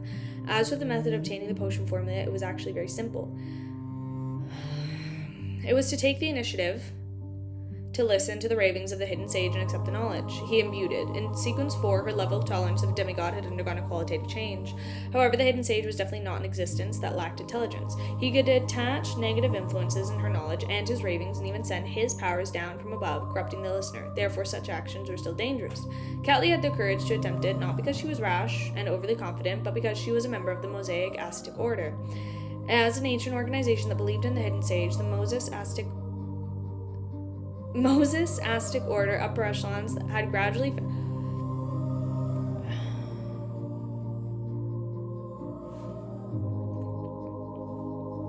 I have a question about some of the names. Are they like, and don't answer if you can't answer, but like, are some of the names just like Cuttlefish just was like influenced by names of this world? Or are they specifically... Actually, maybe don't answer this. Actually, don't answer. I'm not even going to finish the question. Don't answer this. While under the existence influence, likewise, the hidden sage didn't have to ridiculously level of meticulous intent towards the members of the Moses Aztec Order. He seldom brought harm, and most of the time, he was simply imbuing knowledge and letting them pursue his believers. To her, as long as she controlled the frequency and qualitative, she could obtain knowledge from the hidden sage in a rather safe manner. As for the time... No, okay. No, what I don't want to know. And corruption that came with it. She suspected that the process of entering the area above the Grey Fog every time she participated in the tarot gathering allowed them to eliminate the natural and simple manner. The only problem was that the knowledge she received each time was something under her control. It depended on the hidden sage mood and thoughts in a particular point in time. In a sense, this was a passive and irresistible secret deed ritual. As for the Judge Pathway mystical items that she was willing to provide, it came from the Fog Sea's strongest hunter Anderson, a button. After she became a demigod, some of the items she held had little use. One of them was a button. Okay, no, I can make my theories. I just don't want you to answer my theory or confirm or deny it. So I'll say it, and then we pretend that I didn't say it, and you guys can discuss this somewhere else. Are some of the names, like some of the names of the characters, some of the names of like the cults? No, I know that they're like inspired by our world, but like, is it Cuttlefish was inspired by our world for the names? Or are the names inspired by our world in the book? Like, is it plot that these names are what they are, or is it just coincidence that these names are what they are? And I'm talking about like characters' names of no, like I'm well aware that the Medici family was like an actual Italian family. What I'm asking is, did Cuttlefish just use the Medici family as a name in the book because it is a name? Or are they called the Medici family in the book because of specific name? Also with like other names and other things that are happening in the book. Is it plot or is it coincidence? Okay. As for Judge Pathway, mystical item that she was willing to provide, it came from the Fog Sea's strongest hunter, Anderson. After hearing that, Shio didn't hesitate to agree. Alright, I'll consider purchasing it after obtaining the Judge Potion formula. I hope I can raise my sequence again by then, allowing me to use the Grey Fog's powers that isn't just close to the level of an angel, but that of an angel. Only then can I shatter items and let the characteristics reform. Otherwise, I'll still have to bother Ma'am Ariana or Will Septon. Yes, if Mr. Azek were to awaken, things would be a lot simpler. I wonder if the unshadowed crucifix can purge an items beyond a characteristic out. I don't think it will work. I can't coexist with those items, preventing them from ever coming close. Other than this restriction, it should be possible in theory. I'll try to use the Grey Fog's powers to force the unshadowed crucifix to bound to other mystical items. Klein was listening by the sidelines thought. After discussing Miss Judgment's matter, the other members didn't seem to have any needs to make transactions. Leonard had already covered up the weakness of the mystical item. Alger was working hard to become legal. Derek was only thinking of the creator's relic. Emlyn and Cat Leah had just advanced recently, so they had nothing they needed for now. Among them, Cat Leah had intentions of renting the cross to see if it would cleanse the remnant corruption of Artisan Clelf. However, the Roselle diary she gathered from the Queen Mystics and were used to obtaining answers. She believed that she temporarily unavailable to produce anything that would garner Mr. Fool's interest. I'll try to gather the Emperor's diary out at sea. Cat Leah's secret made a decision. After some thought, Emlyn said to the magician, "Ma'am, in the next few weeks, I might need to rent out the notebook." "No problem." Four was originally thinking of spending money to get Mr. Moon to add abyss, shackles, and other beyonder powers to the spellbook, so she was very happy to permit his request. This meant not only would she be spending money,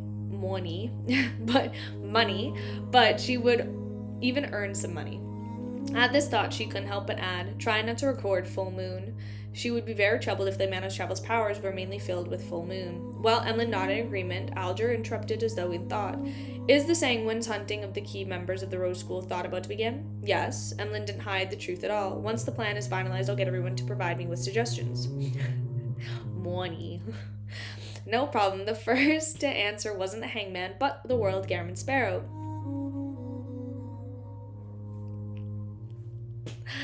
Dude, he could hit me with a car. Who would I've been sitting silently at the bottom of the end of the long bronze table. He's interested in this. Not only did Emlyn think this, but the other members also had the same idea. No matter how slow they were. With the Hangman, the Hermit, Justice agreeing to help. Thank you, Mr. Moon, and plotting the Sanguine's operation, the Tarot Club's transaction segment could come to an end, ushering in the free communication segment. Yeah, you did. Yes, you did. The World Garamond Sparrow sat up slightly and looked at the star. Leonard, help me ask if the... Oh my god. Leo Klein. Help me ask if the person has seen the second Blasphemy Slate. Ooh, yes, please. Blasphemy Slate. Audrey and the other members immediately grasped the peculiar term. They immediately had astonished thoughts. The second Blasphemy Slate. The star isn't as simple as he appears. He knows someone that has seen the most important item of the mystical legend. Other than his identity as a member of the Church of the Official Beyonders, he had other secrets. No wonder he has joined the Tarot Club. Leonard jumped in fright as well, never expecting Klein to raise such a request. After a few seconds of silence, he exhaled and said, "Okay."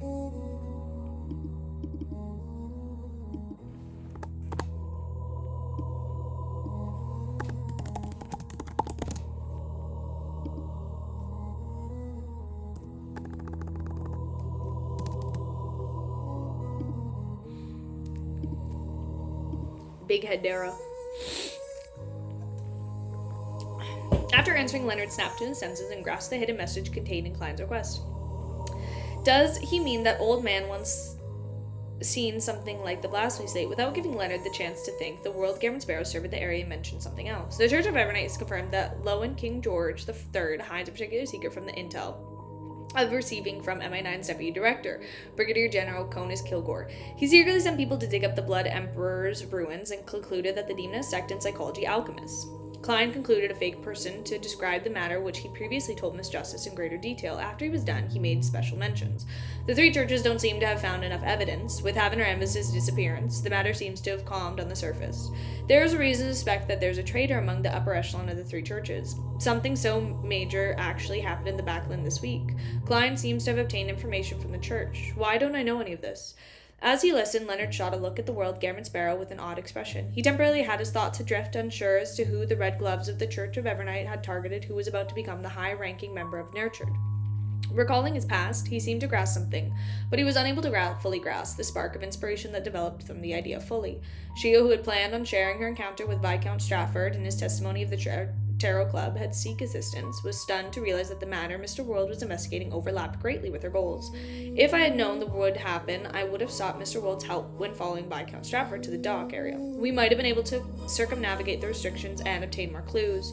Shio looked around and deliberated over her words, preparing herself to speak. At this moment, while Alger was feeling shocked, he connected it to a period 3 or 4 months ago, a period before the Star and Judgment had joined the Tarot Club. Back then, the World Gammon Sparrow requested the Tarot Club members to help take note of the information regarding Conus Kilgore, and he had accused Haven Rambus of being the mastermind behind Mr. C's suicide. Indeed, a simple suicide case by Mr. C wouldn't make the world expand so much of his time and energy. Matters he's investigating and people he takes note of are very likely secrets that have influence on the global situation. Also, there might be a traitor amongst the three churches upper echelon. What cardinal or high-ranking deacon could it be? Alger, who could sense the surging undercurrents and the scent of opportunity. Normally, he wasn't someone the Church of Storms placed a great importance on. The best outcome of the Beyonder, who acted as a pirate for a prolonged period of time, was to become a Sequence 5 ocean songster. After returning to the Church, they could become an assistant to the mandated Punisher's upper echelons. It was almost impossible for them to wield holy artifacts and become demigods. Only with the situation changing and through frequent developments could they rely on the Tarot Club to showcase his capabilities and make great contributions. That way, he would be made a target of the Nurtured. Likewise, Catlia seemed to see the dark clouds accumulating in Backland, as well as the strong wind brewing there. She vaguely understood why the Queen had been staying in Backland over the past half year. As for Emlyn, he frowned, feeling once again that Backland was no longer a safe place for the Sanguine to live. I could only hope that it doesn't affect my hunting operation of the key members of the Rose School of Thought. I hope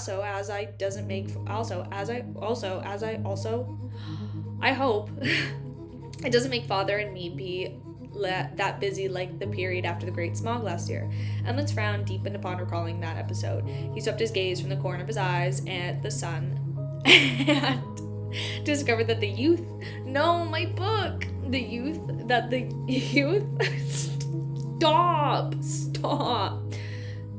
youth was sitting upright, his eyes vacant. He couldn't help but scoff inwardly. I will take note of Haven Rambus's whereabouts. Audrey broke her temporal silence. Judgment. Shio also looked at the World Gammon Sparrow and said, I'm investigating a matter that involves the king's secret. If you need my assistance, please don't stand on ceremony. Having said that, she briefly mentioned the problem of someone monitoring Charmaine. All right, Klein knew that it was a demoness Trissian made a fake person. The World nodded and chuckled hoarsely. Be it taking note of Haven Rambus's whereabouts or investigating the king's secret. Take note of the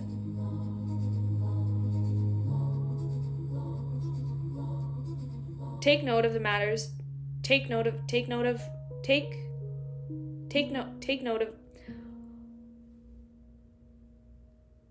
Shut up, dude. Take note of the matters that seem too coincidental around you. If there are any coincidences, immediately inform me. He didn't directly mention the Twilight Hermit Order. Twilight Hermit Order, or Adam Afraid of Miss Justice and Company. Couldn't help but think about it in private and be overly anxious. If they were to reveal any problems, they might attract unneeded attention. Bro, leave my boy stand alone. He ain't do nothing. Free my boy. Too many coincidences. Forrest and the other Tarot Club members repeated this phrase in their minds as they made their own guesses. After about 10 seconds of silence, Derek said, "I'll be following the expedition team of the afternoon town camp." No, literally. There's a level that only few are really clocking. This time we might need to enter the Giant King's courts. To Audrey and company, this wasn't something too sudden. They had long known that the City of Silver would launch such an operation after the Sun advanced to Sequence 5. Therefore, they weren't too shocked or surprised. Instead, they had a feeling that their patience had paid off, as though a mystical legend was about to unfold before the real corporal manor. Alder thought and gave a vague reminder. When time comes, listen to your chief's augmentation and try your best to pray to Mr. Fool frequently. If you're stumped, you can request a mini gathering for a discussion like the moon. All right, Mr. Hangman.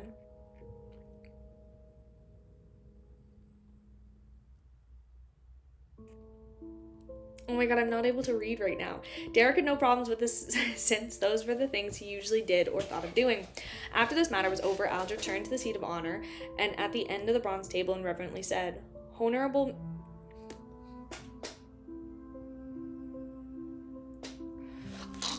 Fucking blow my head off, bro.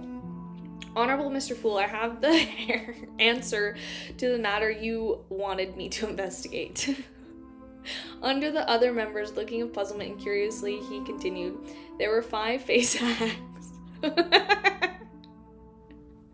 There were 5 basic colonies who participated in the Conatop Sea Battle in 1338. 2 of them died in battle and 1 died 2 years ago due to excessive drinking, after being discharged due to age. 1 was promoted to Commodore and was transferred to the Imperial Navy College and became a vice chancellor. 1 became a rear admiral and is currently serving the condemning officer of the Facex Subjugation Fleet 2nd Squadron. Just like he said that Alger requested for the right to conjure a piece of paper filled with the detailed intel. The Fool Klein allowed it and flashed the palm and quickly scanned through it. He made the hangman investigate the Facex Enmat's colonel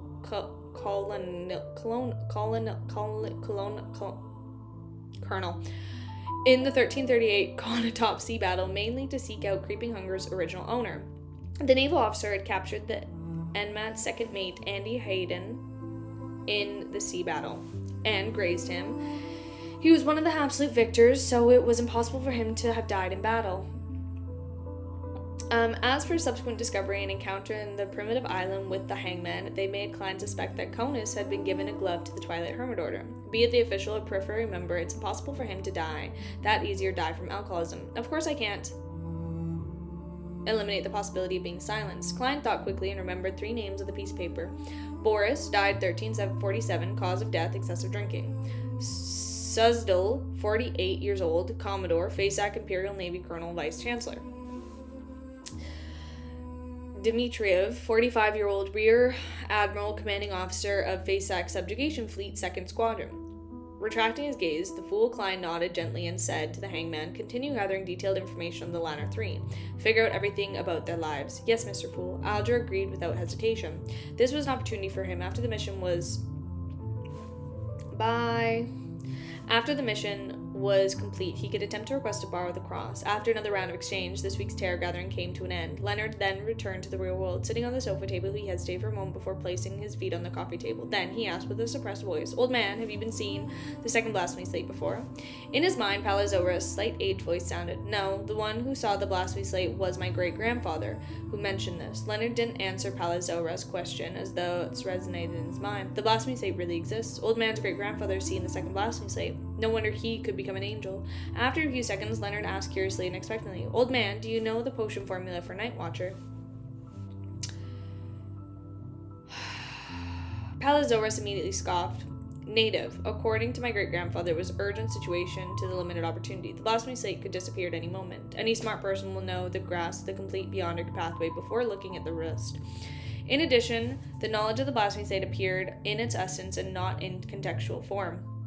Everyone who saw it needed some time to interpret it. When the blasphemy slate was taken away, not everyone managed to memorize complete beyond pathways, so how could they care about others? I do have quite a number of potion formulas from the other pathways, but they were slowly gathered in my family over long periods of times. There aren't many high sequence formulas among them."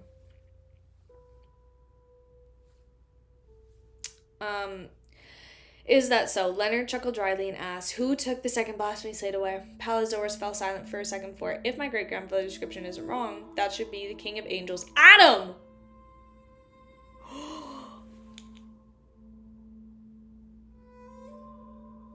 The 7 deities know it shouldn't be only 6 deities back then. Didn't participate in this matter? Leonard pressed puzzlement. Palazaurus laughed in an ambiguous manner, at least not on the surface. Oh my god! Oh my god!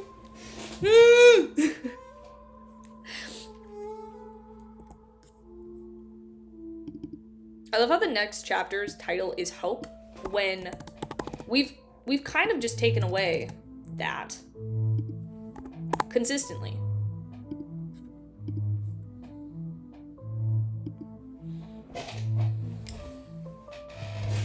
Maybe I put Adam too low on my tier list. He's kind of a baddie. Updated tier list. Adam's moving up. A bolt of lightning streaked across the deep, dark sky, illuminating the entirety of the city of Silver. However, it didn't last too long. It soon disappeared into the darkness, returning to the world as a pitch-black state. After Derek Berg opened his eyes, he immediately got off the bed and dashed to the door. He slowed down his pace and walked, his expression clearly confident. I don't know, chat kind of died. It won't go on the screen. I don't know why. How should I mention the creator's relic to the Clelf? Directly tell him that Clelf what? What am I saying?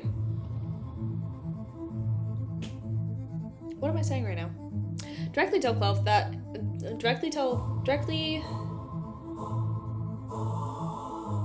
Holy fuck.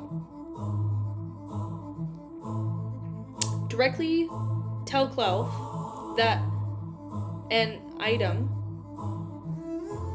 Chief, it's not Clelf! It's not Clelf! That's what's fucking me up right now. Chief, that an item has caught my eyes. No, although according to Mr. Hangman, the chief has a tactical understanding towards such matters. I can't be too direct. Derek was always a thick-skinned youth, even when his parents were alive. Damn. I forgot Derek's parents died. And he had to kill them, you know? Whee! Just a casual day in the city of Silver. He seldom made requests for items.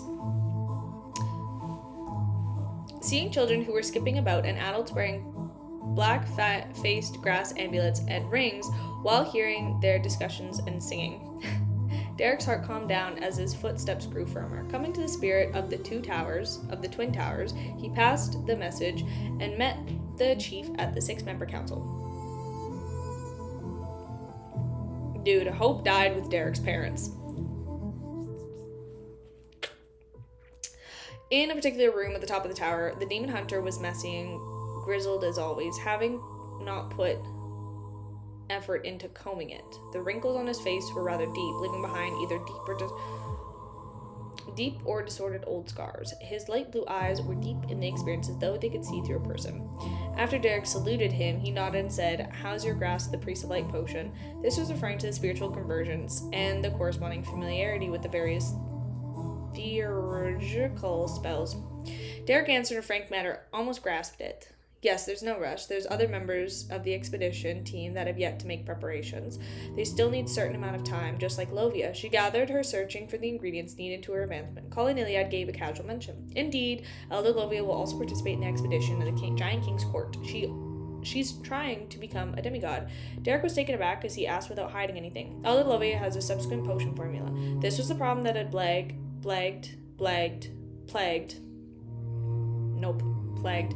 this shepherd elder all this time, preventing her from becoming a demigod for years. Yes, Colin gave an affirmative answer, but he didn't provide an explanation. He instead asked, "Is there something this time?" Derek turned anxiously as he heard this. "You didn't make a request, but rather directly said, 'Your Excellency, I discovered the relic of the Creator.' It corresponded to the sequence 4, Unshadowed of the Sun pathway." The tall and muscular Colin in the linen shirt narrowed his eyes as he looked in, his eyes changed. Those complex and indiscernible emotions made Derek freeze on the spot, causing him to momentarily forget what he was about to say next. Amidst the indiscernible silence, Demon Hunter Colin said in a deep voice, "Relic." Derek's pupils contracted as he realized that he accidentally mentioned something of great significance. He had felt pain in the Creator and had eaten for a very long time, knowing that he had completely fallen, never to return again. This made him devote the illusions that it was common sense. Faced with the chief's questions and graze, Derek fell silent, momentarily lost for explanation. He hesitated for a few seconds and finally opened his mouth with great difficulty. Yes, relic, the king's betrayal of the Lord. He subconsciously used the terms eccentric at Afternoon Town and used the referring to the King of Angels. Colin looked at Derek, his blue eyes seemingly losing focus. The demon hunter remained silent for a long while, and after nearly a minute did he calmly say, "Got it." His voice subconsciously turned deeper. He didn't ask where the relic of the Creator Derek had discovered, or what it looked like, and what it was used for. His eyes regained their depth, and he didn't communicate the topic. Instead, he said, "You've already become a Sequence 5. You have the right to know what the Holy Sect artifact in City of Silver has. Once you're able to converge your spirituality and fully grasp the theological spells, I'll give you the corresponding information and take you to the place where they're sealed. If you have any affinity for one of the holy sealed artifacts, I can reduce its negative effects and you can wield one." The affinity he mentioned here, referring to the similarity between Derek's psyche and the remnant high sequence beyonder psyche marked on this sealed artifact, it could reduce the terrifying negative effects by deciphering the certain degree. In the City of Silver, this was a lack of common beyonder characteristics and ingredients. Furthermore, everyone knew the acting method. The only thing preventing them from advancing was the ritual. At times, without a potion formula, it didn't stop the Sequence 8 from advancing to Sequence 7, or the Sequence 7 to Sequence 6, as long as one had advanced correctly via consuming potions in previous time and had completely digested it. If one was willing to take the risk, they could attempt to directly consume the beyonder characteristics to advance. The characters of specifics weren't too low, but from Sequence 6 to 5, without the help of ritual, the chance of success were very low. Therefore, the City of Silver, there were a lot of Sequence 6 beyonders, but Sequence 5 and up became rare. It was a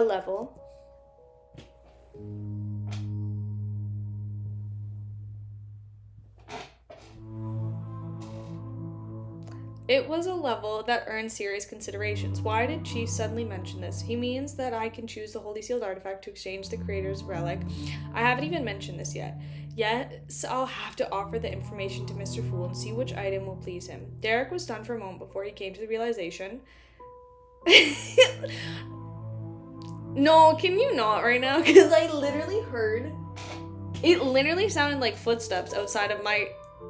Stop calling me. It sounded like footsteps outside of my door, and I couldn't tell if it was from one of my neighbors or if it was from my house. And I was like, am I about to die? I don't like that. Can we not? Derek was stunned for a moment before he came to the realization. He nodded heavily. "Yes, Your Excellency." Bro, it's Amon and Adam both. They're both here. I'm about to not exist. "Yes, Your Excellency." He didn't say anything else and bid farewell to prepare for the participate in the harvest. Demon Hunter Colin watched his figure disappear as he slowly walked to the window and cast his gaze at the altar near the training field. There was already many people gathered there. They were circling the Creator's altar. Yeah, at least you guys will have video evidence. And was using ancient dances to please the deity. Others were singing praises of the mighty existence, and they had obvious smiles on their faces, their eyes brimming with hope and anticipation. It was as if their Creator would return if they held on for a few more years, and all hardships would come to an end. Such expectations had been repeatedly shouted in the past 2 to 3 millennia, but it rose up again and again to support their heads in resisting the despair and burdens. Colin and Iliad stood...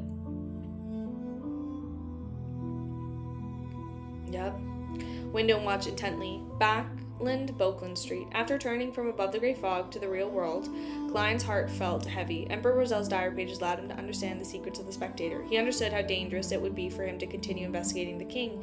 Even with the Church of Evernight and the goddess's blessings, it would be completely safe. It mainly has to do with the goddesses digesting the death pathway uniqueness. She won't be able to descend for quite a long period of time. I hope the Lord of Storms and the God of Sea Machinery can recreate the timely manner at this critical moment. Regardless of Mariana, Willow, Septon, and Pallas Zoras, even against the King of Angels. It isn't an outcome that spells certain doom. Even if I were to die, they still have a chance of grabbing my corpse. The longer I hold on, the higher the odds of the survival will increase. Klein revealed his stress and making a self-deprecating comment. Previously above the grey fog, he had already decided that the focus of the investigation was to pursue the saintless of White, Katerina and Demoness Trissy, who currently sequence was unknown. As for Hammond Ramus, as long as he didn't take the initiative to contact Miss Justice, he wouldn't try to seek him out. Otherwise, he might encounter an accident he couldn't fend off. On the one hand, I'm waiting for Miss Justice's feedback, and on the other hand, I should try to see if I can vice Admiral Ailment. By using their blood connection, I can try to lock onto the Saintess of White. It isn't too realistic, and 3 churches will definitely come up with the method, so the Demoness sect will definitely counter this. I'll later get Donna's to search for the items related to Vice Admiral Ailment and use the Grey Fog's ability to interview the screen. Yes, I'll also have to ask him about Anderson. This isn't too pressing. The unshadowed crucifix will still be experimented with. Klein tracked his thoughts and got out of bed. He had already used the Grey Fog suppression to blind unshadowed crucifix and the mystical item Broken Finger together. He wanted to see if the bionic characteristic would purge. After resting for a home for a while, Klein changed to his clothes and went to the ballet NU. He planned on praying at the St. Simon Cathedral before visiting Lowen Charity Bursary Foundation. The ballet wasn't actually the winner, but Conus Kilgore, the real Earl of the Fallen, had been turned into the flesh with the flower of blood and was hiding inside the Earl of the Fallen's stomach. Crazy. Backland's weather these days is often gloomy. The gas lamps lining the 2 sides of the road had yet to be lit up, but the houses on both sides of the street had already been lit up. Klein watched as expressionlessly he rode his carriage from Boakland Street to Phelps Street. He headed to St. Simon Cathedral to pray before he wore his top hat and cane and walked to Lowen Charity Bursary Foundation. As he approached the door, he heard the ringing sound. He saw Miss Audrey riding a modified bicycle which didn't have a horizontal bar and was rather exquisite. She had come out from an alley. She was wearing a plaid white dress and a pair of black leather boots. Her blonde hair was tied up in a green, eyes were peeled on the road. Sitting on the seat harness beside her was a golden retriever who could maintain her stability no matter how much the bicycle shook. Upon nosing the elegant gentleman in white sideburns, Audrey smiled brightly and greeted the cheery tone. "Good morning, Mr. Dantes." "Good afternoon, Miss Audrey. You seem to be in a good mood." Klein watched as he hit the brakes and used her foot to support herself. Audrey pursed her lips, and she smiled brightly a little. "You're right. I'm indeed in a good mood. After riding this for a while, all my troubles have disappeared."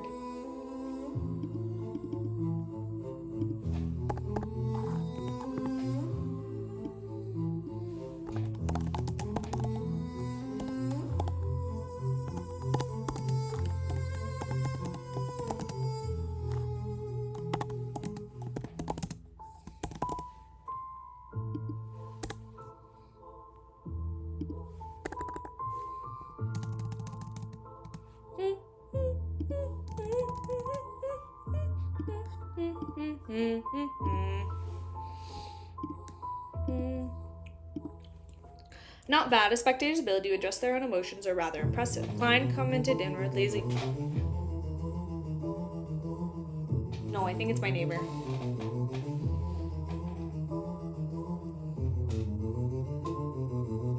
Bro, I'm scared. I think it's my neighbor.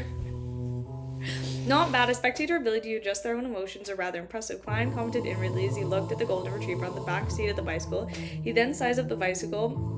No, stop! Bro, I'm home alone.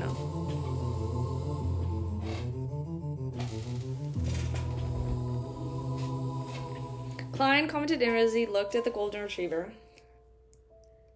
on the back seat of the bicycle. He then sized up the bicycle and looked different from the bicycle on the street. He casually asked, "Is the new bicycle registered specifically for women?" I don't hear rats and I don't hear insects, so I'm actually not gonna check. I did lock the door. I'm actually not leaving my room until my roommate comes home in 2 days. "Is this new bike designed specially for women?" "What do you mean specifically designed for women? If you wish to ride it, you can too." Audrey replied with a smile. "I only told the people in the bike company that they need to consider the requirements on a different demographic. That's their latest product they design, has yet to be industrialized. I was given a prototype and given some feedback."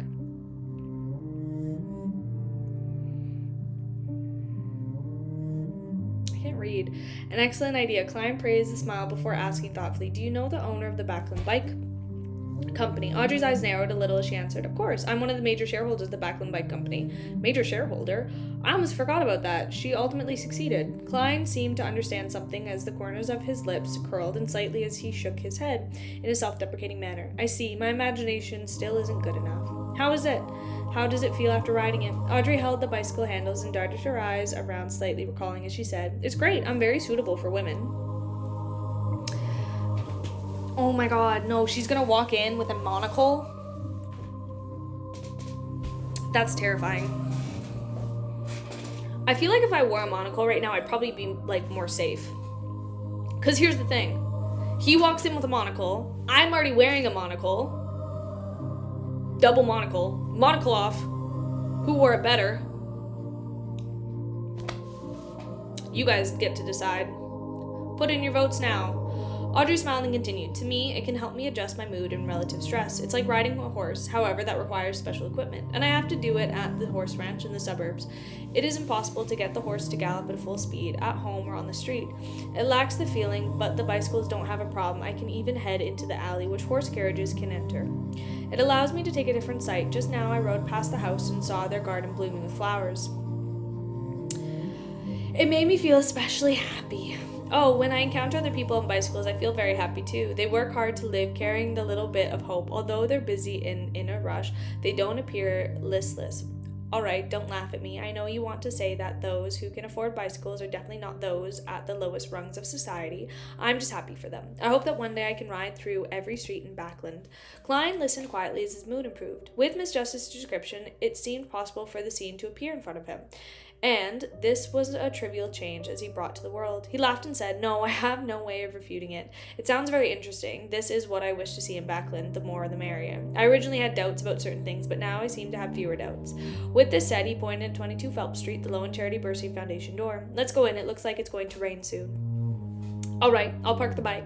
Audrey got off the bicycle and pushed it to her golden retriever towards the back door. There were parking spots for bicycles, which had been specially democrated.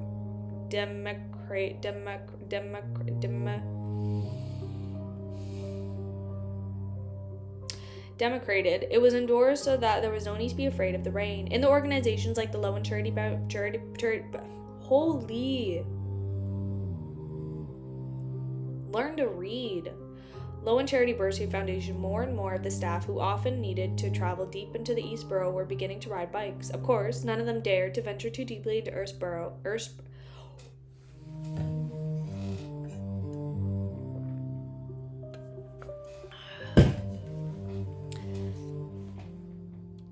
Eastboro on such a transportation tool. No, I don't know. I don't know what's wrong. Transportation tool, as everything could be stolen there. As they approached the back door, Susie jumped off the bicycle. She turned back to look at the spot from before and said in a puzzlement, "Audrey, that Mr. Dante's person has a mixed tone when he heard you say that you were one of the major shareholders of the bicycle company, but I failed to decipher his true meaning." Audrey pursed her lips and chuckled. "I previously heard that Mr. Dantes was one of the people who attempted to compete with the Herbert for buying the shares of the bicycle company." I get it now. Susie revealed an obvious smile and felt happy for the accuracy of her observation. Inside the lone charity. I need fucking charity. Oh my god. Bursary Foundation. Klein very gently, mainly waited inside Miss Audrey's return. Also, hi Merlin. Merlin, just so you're aware, this is the last chapter. Last one. Sorry.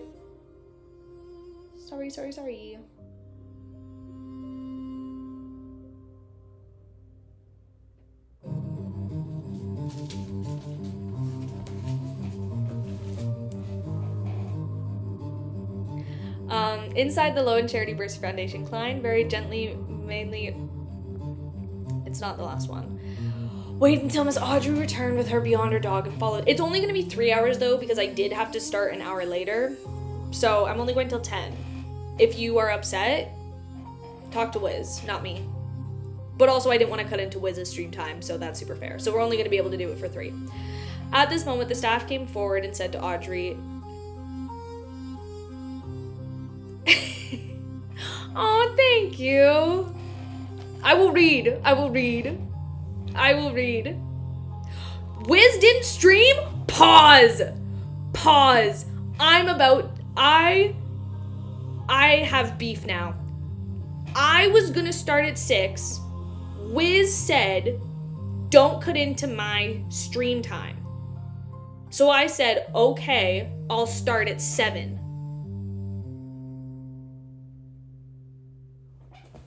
When did he say that?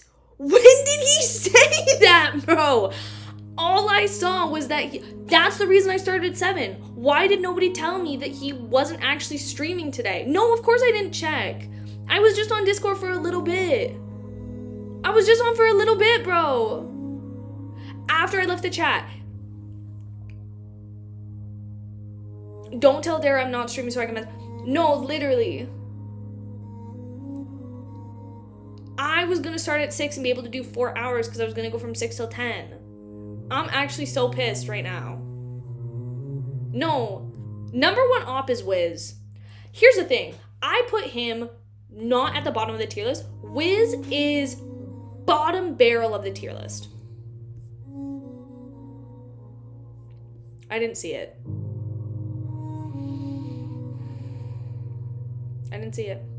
Well, I'm gonna continue reading. Also, thank you. That's very sweet of you for sending the donation. Okay. Well, let's keep going. At this moment, a staff came forward and said to Audrey, Director, Chancellor Portland Moment from the Backlund University of Technology is waiting for you in the reception room. Why is Chancellor Moment here? Audrey asked in surprise. The staff first greeted Director Dwayne Dantes before answering. He didn't say. Before the staff could finish his sentence, a stout and ruddy Portland Moment walked out of the reception room, welcoming his white hair. He then pressed his hand to his chest and bowed. Honorable Miss Audrey, please forgive me for rashly paying the visit. In low and after getting to know each other, they greeted noble ladies in their last names and greeted the young ladies by name. It's my pleasure, Audrey. You know what? Because you donated. And you also do that really awesome photo of me as the fool. Let me grab a cucumber and I will stream until 11. We will do 4 hours. Oh my god, I'm also gonna check outside really quick. If I die, you know.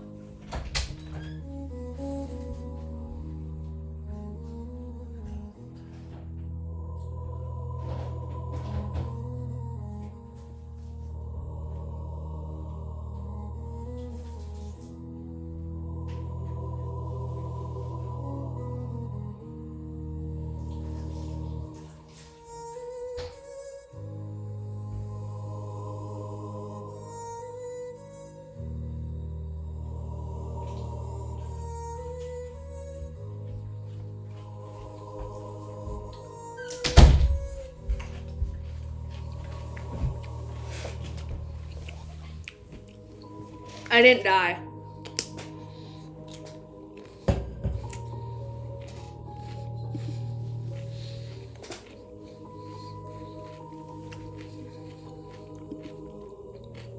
It was a close call. Amon was waiting out there. I walked out and he was like, hey homie. I was chewing with my mouth closed. He was like, hey homie. And I was like, hey, can you wait until after I'm done stream? And then he was like, yeah. And I was like, thanks. So it is just a plain cucumber. So I will be dying after this because Amon's just chilling, waiting out there, but you got me till the end of stream.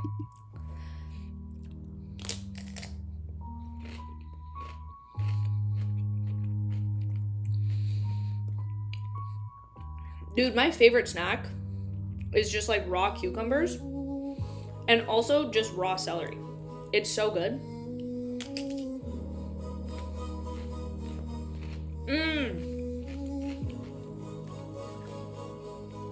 Fact.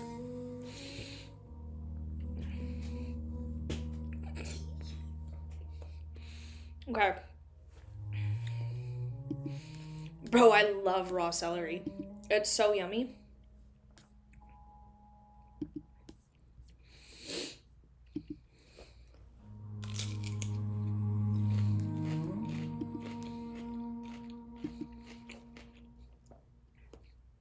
I think the best vegetable just to eat raw, though, is broccoli.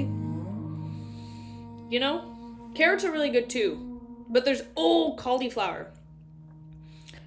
But I feel like broccoli is really good.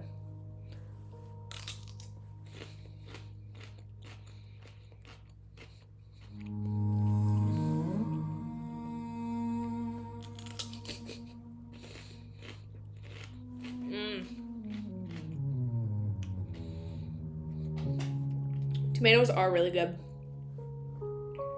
The best way to eat vegetables, cut them up, put them in a pan, olive oil in the pan, salt, pepper, brown sugar, throw that bitch in the oven or the air fryer. I normally always did in the oven.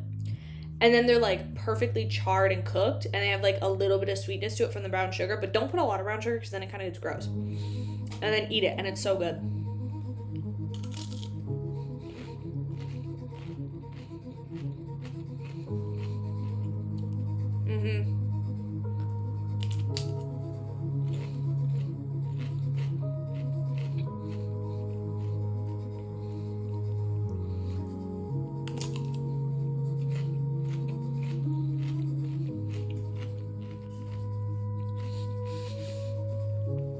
Because I have another 2 hours of reading. And I needed fuel. So I'm eating a cucumber.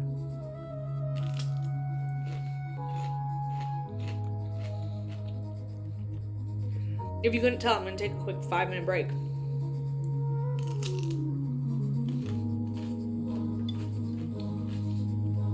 I also almost died out there. Because Amon's out there. He's sitting on my couch right now.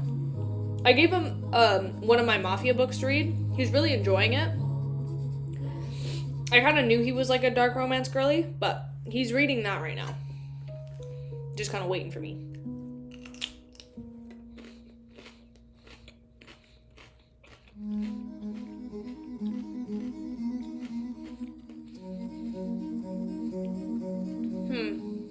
I'm trying to think if I have any theories that are cooking up.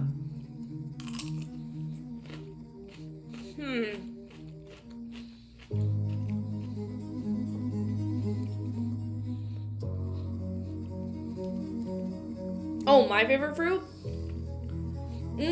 Okay, here's the thing. There's the fruit I eat the most, which would be like bananas and blueberries, because they're the most accessible.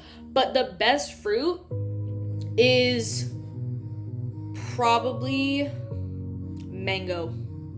I feel like mango is the best fruit. I'm trying to think of all the fruits.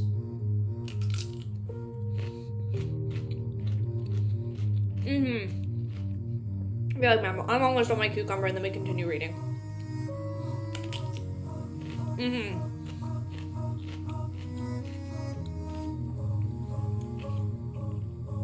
Fun fact, I actually can't eat watermelon. Yeah.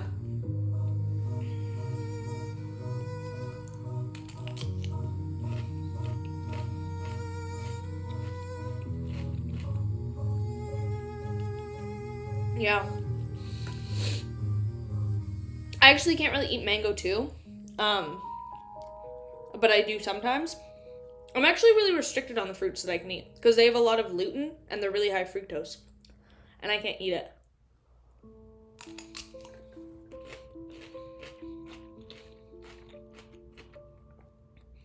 I have a very restrictive diet. It truly is a skill issue. Truly, truly.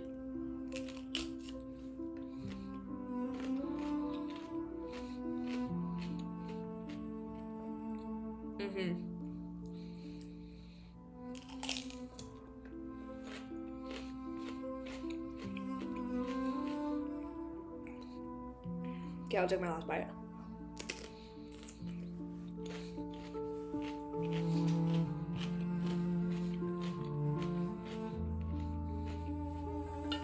No, dude.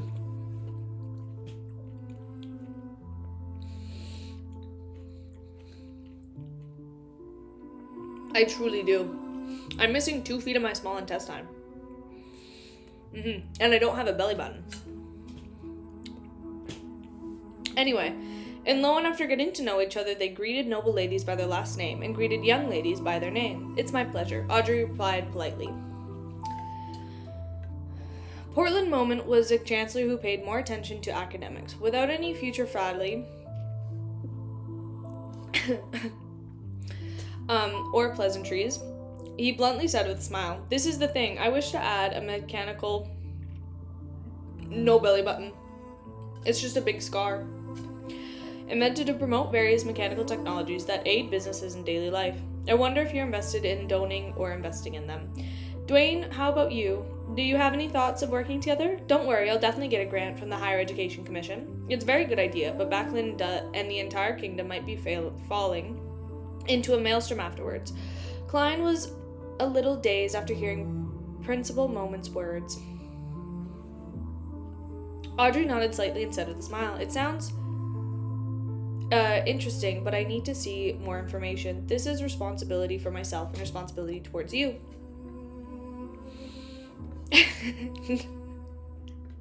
No, I don't have feet in my intestine. I'm missing 2 feet of my intestine. I think so too, Klein added. Portland Moment chortled heartedly. No problem, I'll arrange the information when I get back. In the fog sea on the Golden Dream, Gairman Sparrow is actually concerned about Anderson's situation. Also, what's the meaning of searching for items related to Vice Admiral Elmond? Many pirates are wildly going after someone similar, but they have succeeded. Donitz, who had received Gairman Sparrow's message, was completely puzzled, but regardless of his puzzlement, he thanked Mr. Fools seriously and carefully. Following that, he put down his fishing rod and turned to enter the cabin, heading straight for the room where Anderson was residing. He knocked on the door and opened it in one fell swoop. With the arms closed, Donitz stood at the door and said to Anderson, who was composing a portrait, "How is it so? How is it? How's the digestion of the thing in your stomach?" Speaking of stomachs. Anderson put down his brush, glanced at Donitz, and replied heavily, "It already knows how to call me daddy."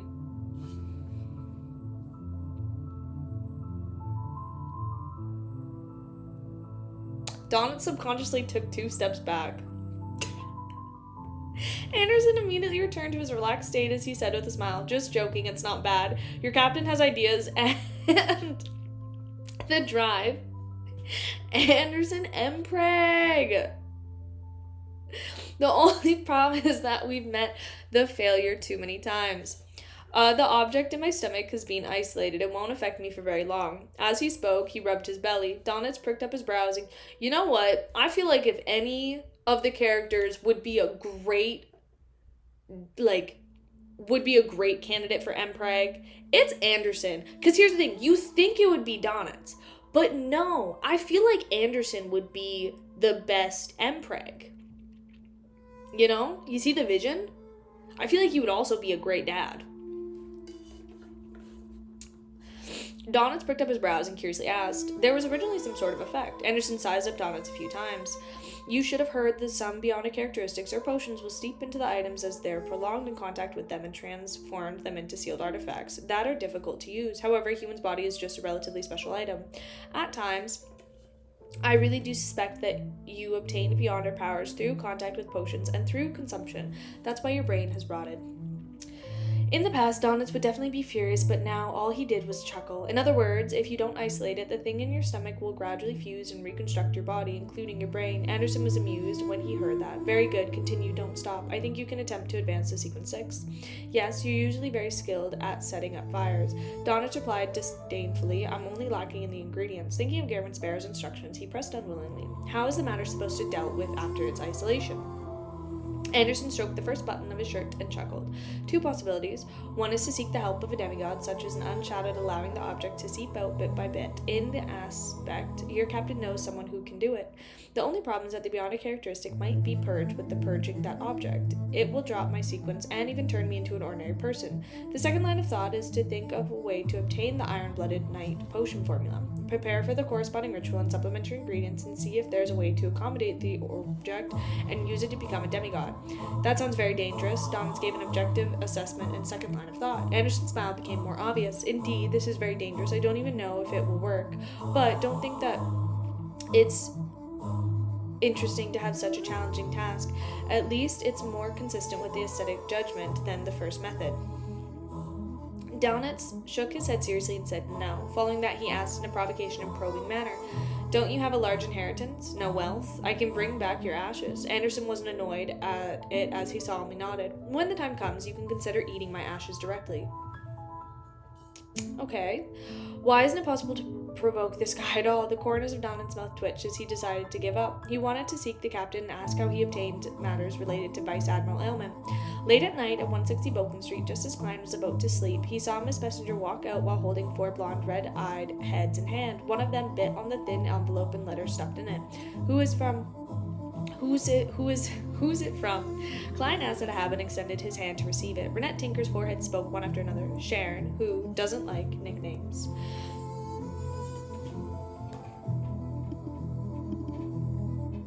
It says King's Daughter, so I'm assuming this is... Oh, no, never mind.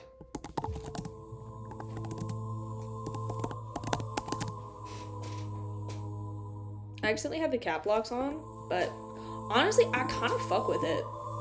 I think I'm going to do that from now on. Sharon, who doesn't like nicknames, how did she know? She'd interacted with Sharon before. Upon hearing Renette Tinker's answer, Klein was first taken aback before questions emerged, one after another in his mind. From his point of view, the messenger and the mailer wouldn't communicate under normal circumstances. The entire process would be a messenger's appearance to retrieve the letter and its departure. Besides, when he Miss Messenger need to obtain the permission of the ordinary party when she gave the nicknames? Did Frank Lee and Patrick Bryan agree to it? A few seconds later, Klein instinctively had a guess. Miss Messenger and Miss Sharon definitely had some kind of connection, and Renette Tinker didn't wish to hide anything. Reining in his thoughts, Klein opened his envelope, unfolded the letter, and quickly scanned the contents. There's something I hope I can help. Holy shit. There's something I hope you can help me with. Let's meet at the Bravehearts bar to discuss in details. Compared to before, Miss Sharon isn't that stingy with her words. She slightly improved in the aspect for the better. In this change that resulted from the demigod advancement, Klein thought for a moment as he walked to his desk. Picking up a pen, he wrote, "When do you wish to meet?" Putting down his pen, he glanced at Renette Tinker, who was standing by his side, seemingly waiting to write a reply. Klein felt even more certain again. He folded the letter, handed it over, and casually said, "For Miss Sharon." One of Renette Tinker's heads bit on the letter, while the remaining 3 said, "You haven't paid no postage payment." Klein cleared his throat and took out a gold coin and handed it to Miss Messenger. Renette Tinker disappeared and revealed a pensive look as he walked to the reclining chair and waited patiently. Less than a minute later, Miss Messenger walked out of the void again in her complicated dress. She was biting the letter from before. Klein did inquire as he received the reply letter and folded it. "If you don't have any problem with it, it would be best if it happens tonight." Klein nodded thoughtfully and flicked his wrist, causing the letter to ignite into flames, quickly turning the back. The flame begrudged an envelope in his body. By the time the flames extinguished, Klein's figure had already disappeared from the reclining chair. The floating ash hovering in the midair automatically fell into the nearby trash can with the help of the invisible wand. I'm not saying tanker. Maybe I am. In the honest, there was the connected together in Backland's Northborough, Cherrywood Borough at the bridge area. The wall gas lamps brightened slightly before returning to normal. Before long, Klein appeared in the room, and he privately rented out the periphery of East Borough. He changed his clothes, put on gold rimmed glasses, and went out with the appearance of Sherlock Moriarty. Heading straight for the Bravehearts bar, this time he didn't seek out Ian, who was in a card room playing tabletop games with a bunch of people. He listened for a few seconds before pushing open the door to one of the billiards rooms and entered slowly. Just as he flipped open the door, he saw figures outlining themselves on 2 sides. Sitting on the high stool at the left of the blonde, blue-eyed Sharon, she was wearing an exquisite bonnet and a regal dress. Compared to the past, her face was no longer as pale as before. It just looked like she was anemic, making her look less like a female ghost and more like a doll. Standing to the right of the billiard table was Merrick. It's just spelling error. Merrick, this young man who liked to play cards with zombies, had turned increasingly pale. They advanced! The malice in his eye had become obvious, but it gave a suppressing feeling to others. "Good evening."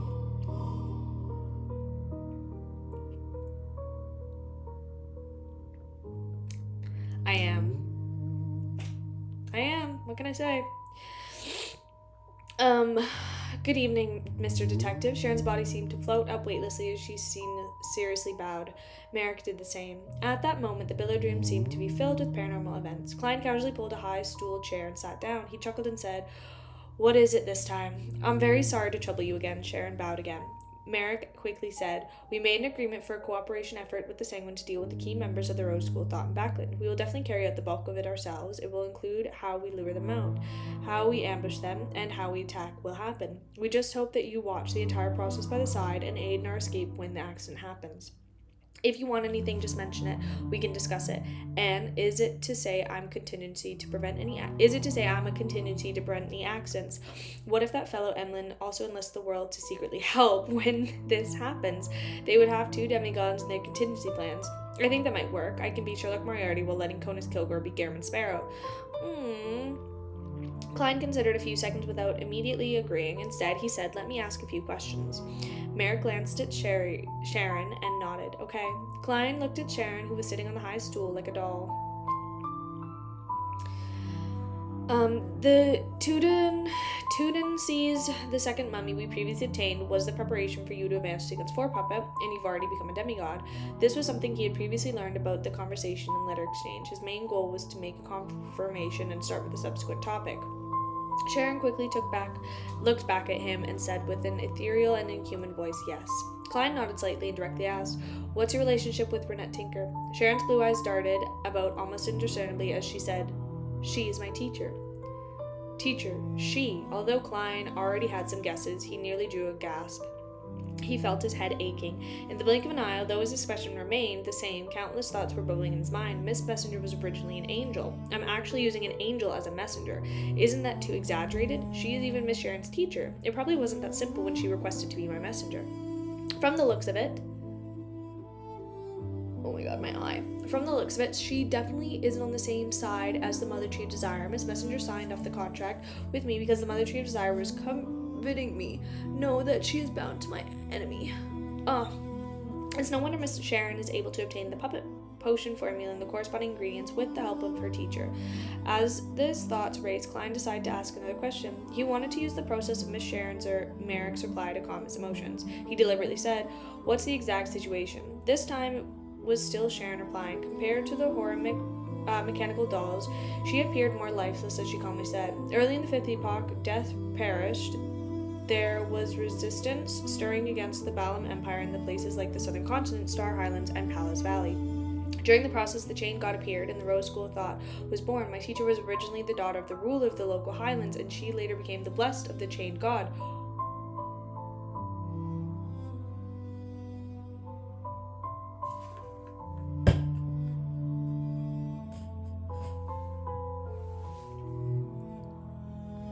Assisting her father in establishing the Highlands Kingdom. Later on, she became a Sequence 2 angel, one of the leaders of the Rose School of Thought. She advocated temperance and using Astur a few desires to resist the madness in life. About 922 years ago, the son of God, Sua, was born. Everything began to change as the indulgence of the bloody rituals gradually took over the dominating factions. At first, Teacher was barely able to maintain it, preventing the temperance factions from being affected. However, as time passed, the influence of the Mother Tree Desire grew. Sua also successfully advanced a few years ago, becoming a true abomination. An internal war broke out.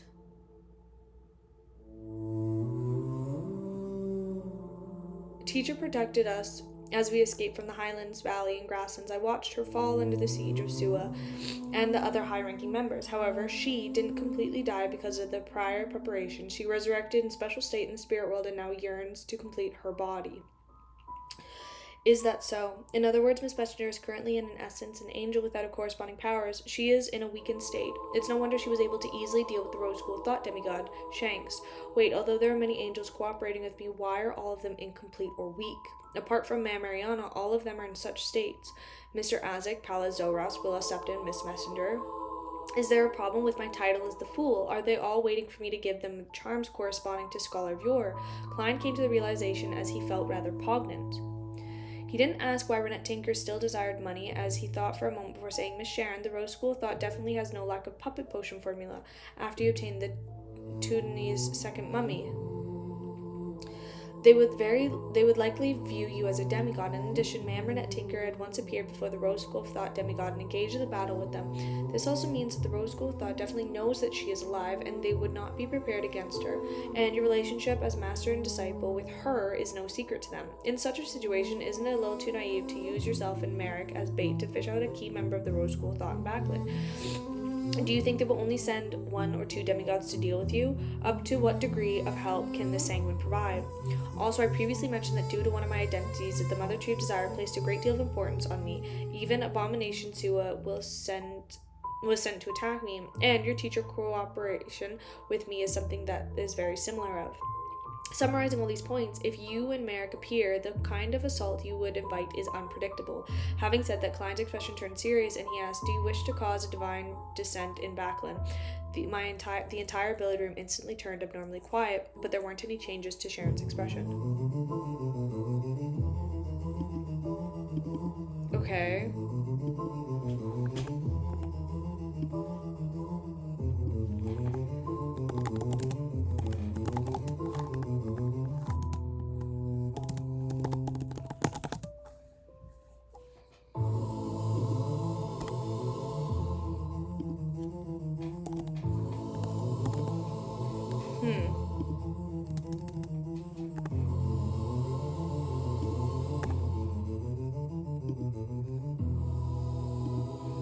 Oh, the music? The music, let me find it. It is called The Beauty of Silent Sorrow. I will send it in the Discord after stream. It's like 3 hours long, so it's pretty chill. For as long as creatives have existed, oh my god. Oh my god. Crazy.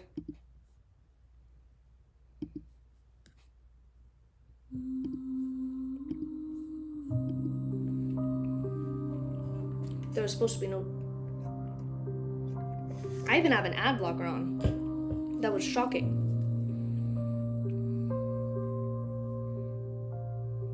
Shocking. After a few seconds, Sharon calmly replied to Klein.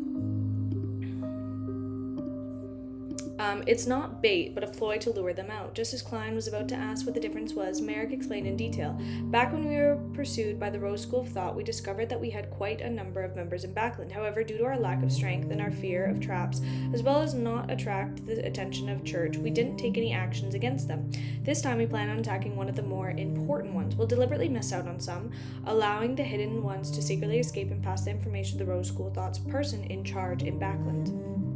In secret, the Sanguine demigod will be watching them through the message chain. They will find the person in charge of that person may be a key member of the Rose School of Thought. Once he killed or even captured, we'll take the next step in our operation based on the information we managed to obtain. That's more reasonable. The main plot is to use your own understanding of the Rose School of Thought to create a plan instead of using yourself as bait. That's a way to effectively control the situation and not destroy Backlund. Klein nodded gently and said, "If that's the case, I can participate." He didn't say that he needed to think about it or return to confirm the level of danger. This was because the matter wasn't something that needed to be done anytime soon. For Sharon, that the Sanguine, when he divined problem, he could always call it off as a participant. "What kind of payment do you need?" Merrick's standing posture relaxed as he asked. Klein smiled. "If there aren't any accidents the entire time, I wish to receive 1 instance of free assistance from Ma'am Renette Tinker. If I have to involve myself in an operation, I can always add the condition of having priority over the spoils of war. You can discuss this with Ma'am Renette Tinker before writing to tell me the answer." In fact, he was still a little puzzled. He believed that with such a plan, there was no need to seek him out. With Miss Messenger hiding in the shadows, it was enough to prevent any accidents that Sherlock Moriarty could deal with. There's no need. Sharon was exquisite, looking pale. Her face shook her head gently like a doll. "I can agree to it now." "Has you already discussed this with Miss Messenger?" Klein thought for a few seconds and honestly asked, "Then why don't you directly ask Miss Renette Tinker for help if you prevent any accidents from happening?" Sharon's hair remained motionless as though bound tightly to the petite bonnet. She replied with an ethereal and fleeting voice. "She doesn't wish for the Sanguine to discover her existence." Okay. "Is that so?" Klein deliberated for a moment and raised another question. "You're advocate temperance, so why are you seeking out the key members of the Rose School of Thought?" Is revenge not within the limits of temperance? Sharon looked at him with her blue eyes and said, in recent decades, the Rose School of Thought has been trying its best to let the mother tree of desire descend into the real world. Why does everybody want their God to descend? Like, I kind of get it.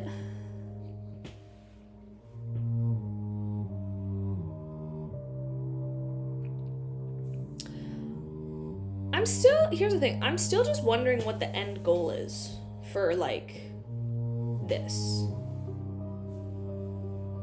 You know? Like, I'm still just wondering what the end goal is for all the gods. No, I get that. In addition, teacher also desires her body to be complete. If the mother tree desire were to descend in the... okay. No, I'll just shut my mouth. Into the real world, it would be an unimaginable disaster for me. However, what has this got to do with the completeness of Miss Messenger's body? Her was once torn apart and being held by different key members of the Rose School of Thought. Or can her body high sequence beyonders for the same sequence?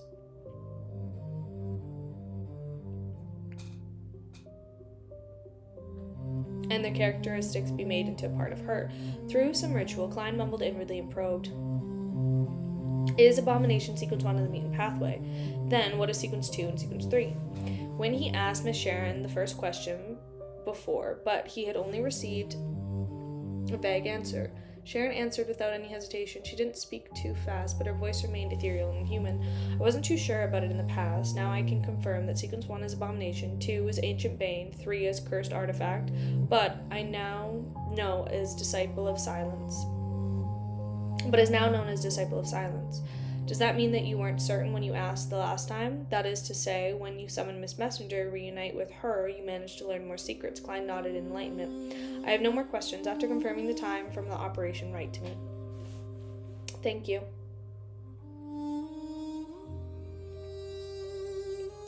Sharon once again floated up and bowed. Merrick pressed his hand to his chest and slightly bent his back. There's no need.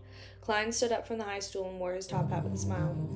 This time, without smacking sound, scarlet flames rose up and engulfed him. Under the night sky, countless lights silently lit up the backland, and though they were stars were covered in clouds descend upon the land. With a few stars twinkling, Klein returned to the rental apartment in periphery of East Borough. After changing his clothes and preparing to return to the North Borough, Boculum Street, he heard a series of illusory pleas. It was from a man. After nodding in thought, Klein immediately took 4 steps counterclockwise and arrived above the grey fog. He extended his spiritual agility towards the constantly expanding and shrinking crimson stars. As he expected, the corresponding to the moon, Emlyn. The vampire, who has already become a viscount, prayed sincerely. Honorable Mr. Fool, I wish to apply for a mini-gathering that includes me, Mr. Hangman, Ma'am Hermit, Miss Justice, and Mr. World. To Emlyn, these people are the Tarot Club's representatives in intelligence, experience, and knowledge. Poor Leonard. Not my baby. Don't be doing Leonard dirty like that, Emlyn. I'll fucking beat your ass. I'll rip through this screen and beat you. Don't do that to my boy. Klein chuckled silently. Klein, don't add to it. Oh, don't add to it, Klein. As he leaned back into his chair and agreed to Emlyn's request. Above the grayish-white fog inside the ancient palace, 5 dark red beams of light appeared on both sides of the long bronze table, forming different figures. Here's the thing.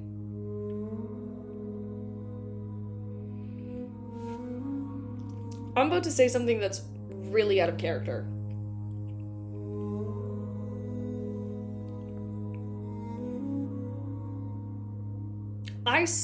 Okay, this is really, really out of character. I saw the Leonard and Klein yaoi vibes. I don't see it anymore. I don't.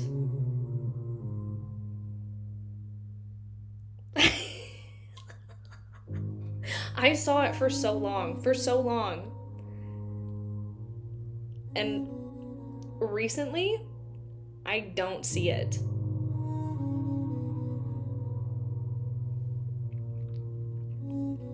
I actually don't. Yeah.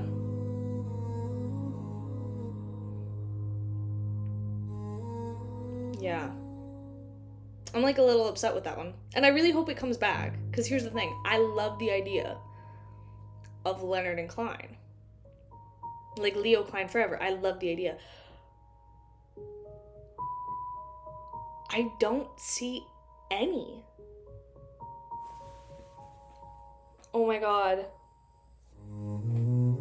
They got to me. Oh my god, they got to me. Oh my god, they got to me.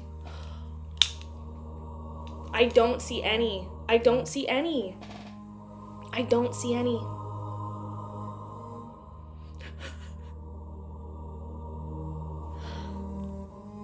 I can't see any. I can't see any yaoi. My forehead looks so big when I do that. I don't see any.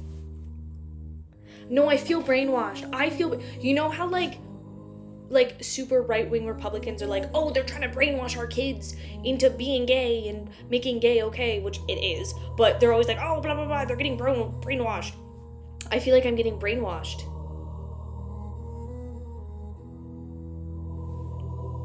Oh my god, I'm so disgusted in myself. I don't see any yaoi in the book. I literally can't picture any of the characters together.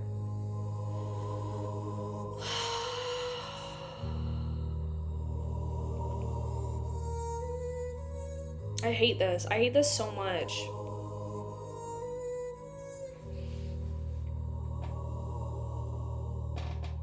I might need to see some Leo Klein arts to like bring the delusions back, because I can't see it in the book.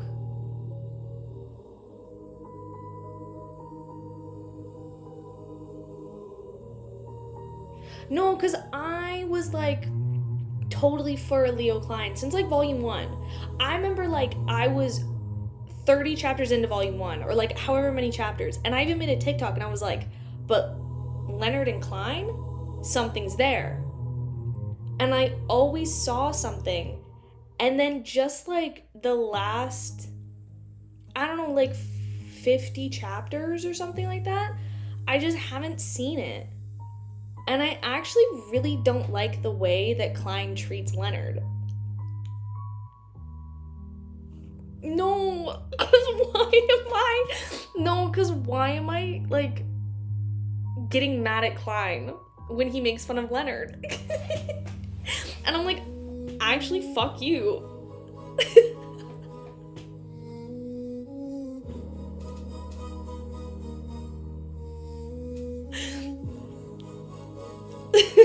No, I'm like, no.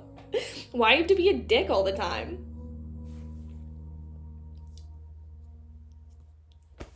Anyway, I said it. Mr. Moon has the Sangwon plan been finalized. Audrey greeted everyone before asking with interest. Enlin surveyed the area and frankly said, yes.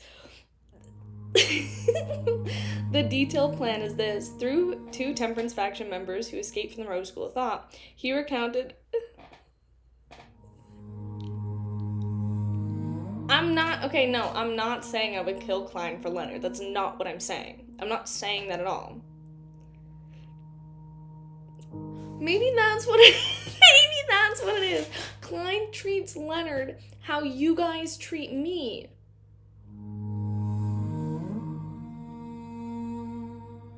Oh my god, maybe I just relate to Leonard. Because he also gets bullied. And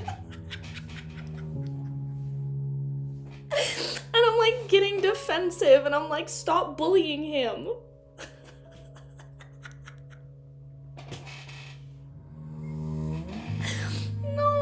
Oh my god, no, because that's what it is. Holy fuck, that's what it is. That's why I'm getting defensive.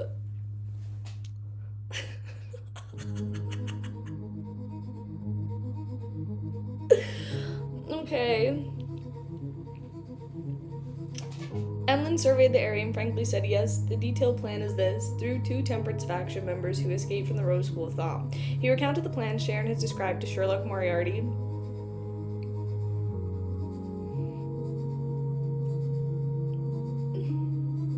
No, I have to do a Leonard cosplay, because I'm literally Leonard. If we can obtain effective information, we Sangwon plan on seizing the opportunity to launch a surprise attack on the Rose School of Thought's headquarters. We hope to take an important item from them. What important item? Katlia asked curiously. This was an item that could spur an ancient faction into an attempt on attacking secret organization headquarters. It definitely wasn't simple. Its importance might even exist that of an ordinary angel, stronger than some grade 0 sealed artifact. Emlyn didn't hide anything. It's a holy artifact left behind by our sanguine ancestor. I'm not sure what particular accident led to the Rose School of Thought obtaining it. A holy artifact left behind by Lilith. In the hands of the Rose School of Thought, the Sanguine has placed great importance on it. This time, Klein, who was acting as the world Gammon Sparrow with his true body, had kept points flashing through his mind. Then, together with an understanding of many secrets, he quickly had an unconfirmed theory. This might be key to the Mother Tree of Desire's ability to intrude on the control part of the Moon's domain authority. This is something Miss Sharon and the others didn't mention. The Sanguine have kept things from them, as well as how quiet great ambitions. Yes, I can't use ambition to describe them. That ancestor Lilith, whose identity is unknown, seems to have foreseen the chaos from the situation and the coming of apocalypse. Therefore, the Sanguine was made to change its style and become more proactive, so as to have more things to rely on. This is the acquisition of a life buoy in preparation for the apocalypse. Klein didn't say a word as he listened silently. The others were also taking in the important information that the moon had revealed, and Alger was no exception. He pondered for a few seconds before saying, "In other words, you Sanguine will be hiding in a secret the entire operation, and won't be targeted by the Rose School of Thought?" "Yes," Emlyn answered rather casually. The Sanguine's plan was to jointly decide by Duke Ulmer and Marquise Nibbs, as well as a few earls in Backland. Many problems had undoubtedly been brainstormed and reconsidered regardless. Even if a pig were to live for more than a millennium, it would definitely gain a certain level of wisdom and experience. Alger nodded slightly. "I have other questions. How are you so sure that Backland person in charge of the Rose School of Thought is only a saint? There might be more demigods or even an angel hiding. You should know very well that the situation in Backland is very complicated. It's not impossible for the Rose School of Thought to increase the number of powerhouses it has to plot certain matters. If that's the case, you will end up resembling thieves who wish to steal something. Only a storm right into the Civilis Yard." Civilis Yard is another name for Backland Police Department. Emlyn became more relaxed. This time Duke Ulmer was personally watched over the entire process. Even if the Rose School of Thought's angel descends, we can easily escape. In addition, no matter which side, they're not actually willing to create an intense conflict in Backland without any cursing advantage or the confidence to not cause a huge commotion. They will naturally cease any fighting. Upon hearing his answer, the corners of Catlia's mouth curled up indiscernibly as she warned. To be honest, who aren't demigods, even a slight clash between angels would produce an aftershock that are enough to destroy them. Emlyn snapped out of his state and drowning in pride from experiencing potency in the Sanguine. He was momentarily lost for words. At this moment,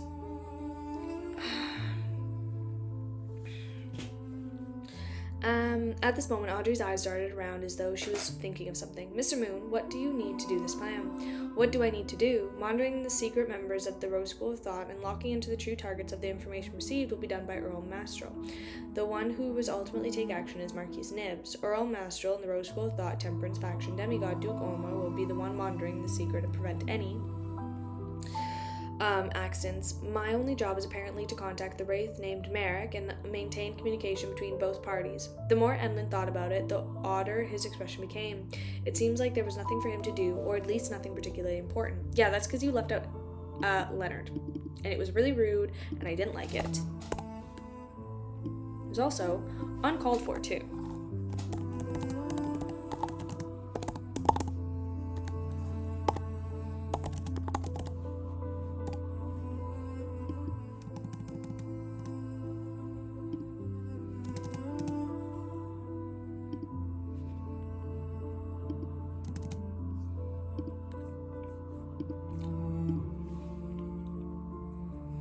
My favorite member in the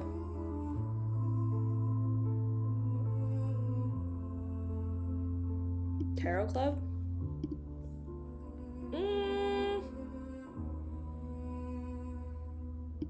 Leonard, no! Leave Leonard alone.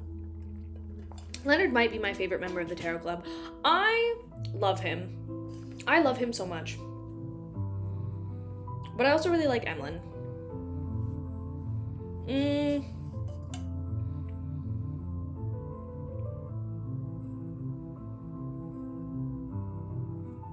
I think I like Leonard the most. Obviously Gammon Sparrow, but I feel like Gammon Sparrow is just like such a given. But I don't know, I like them all.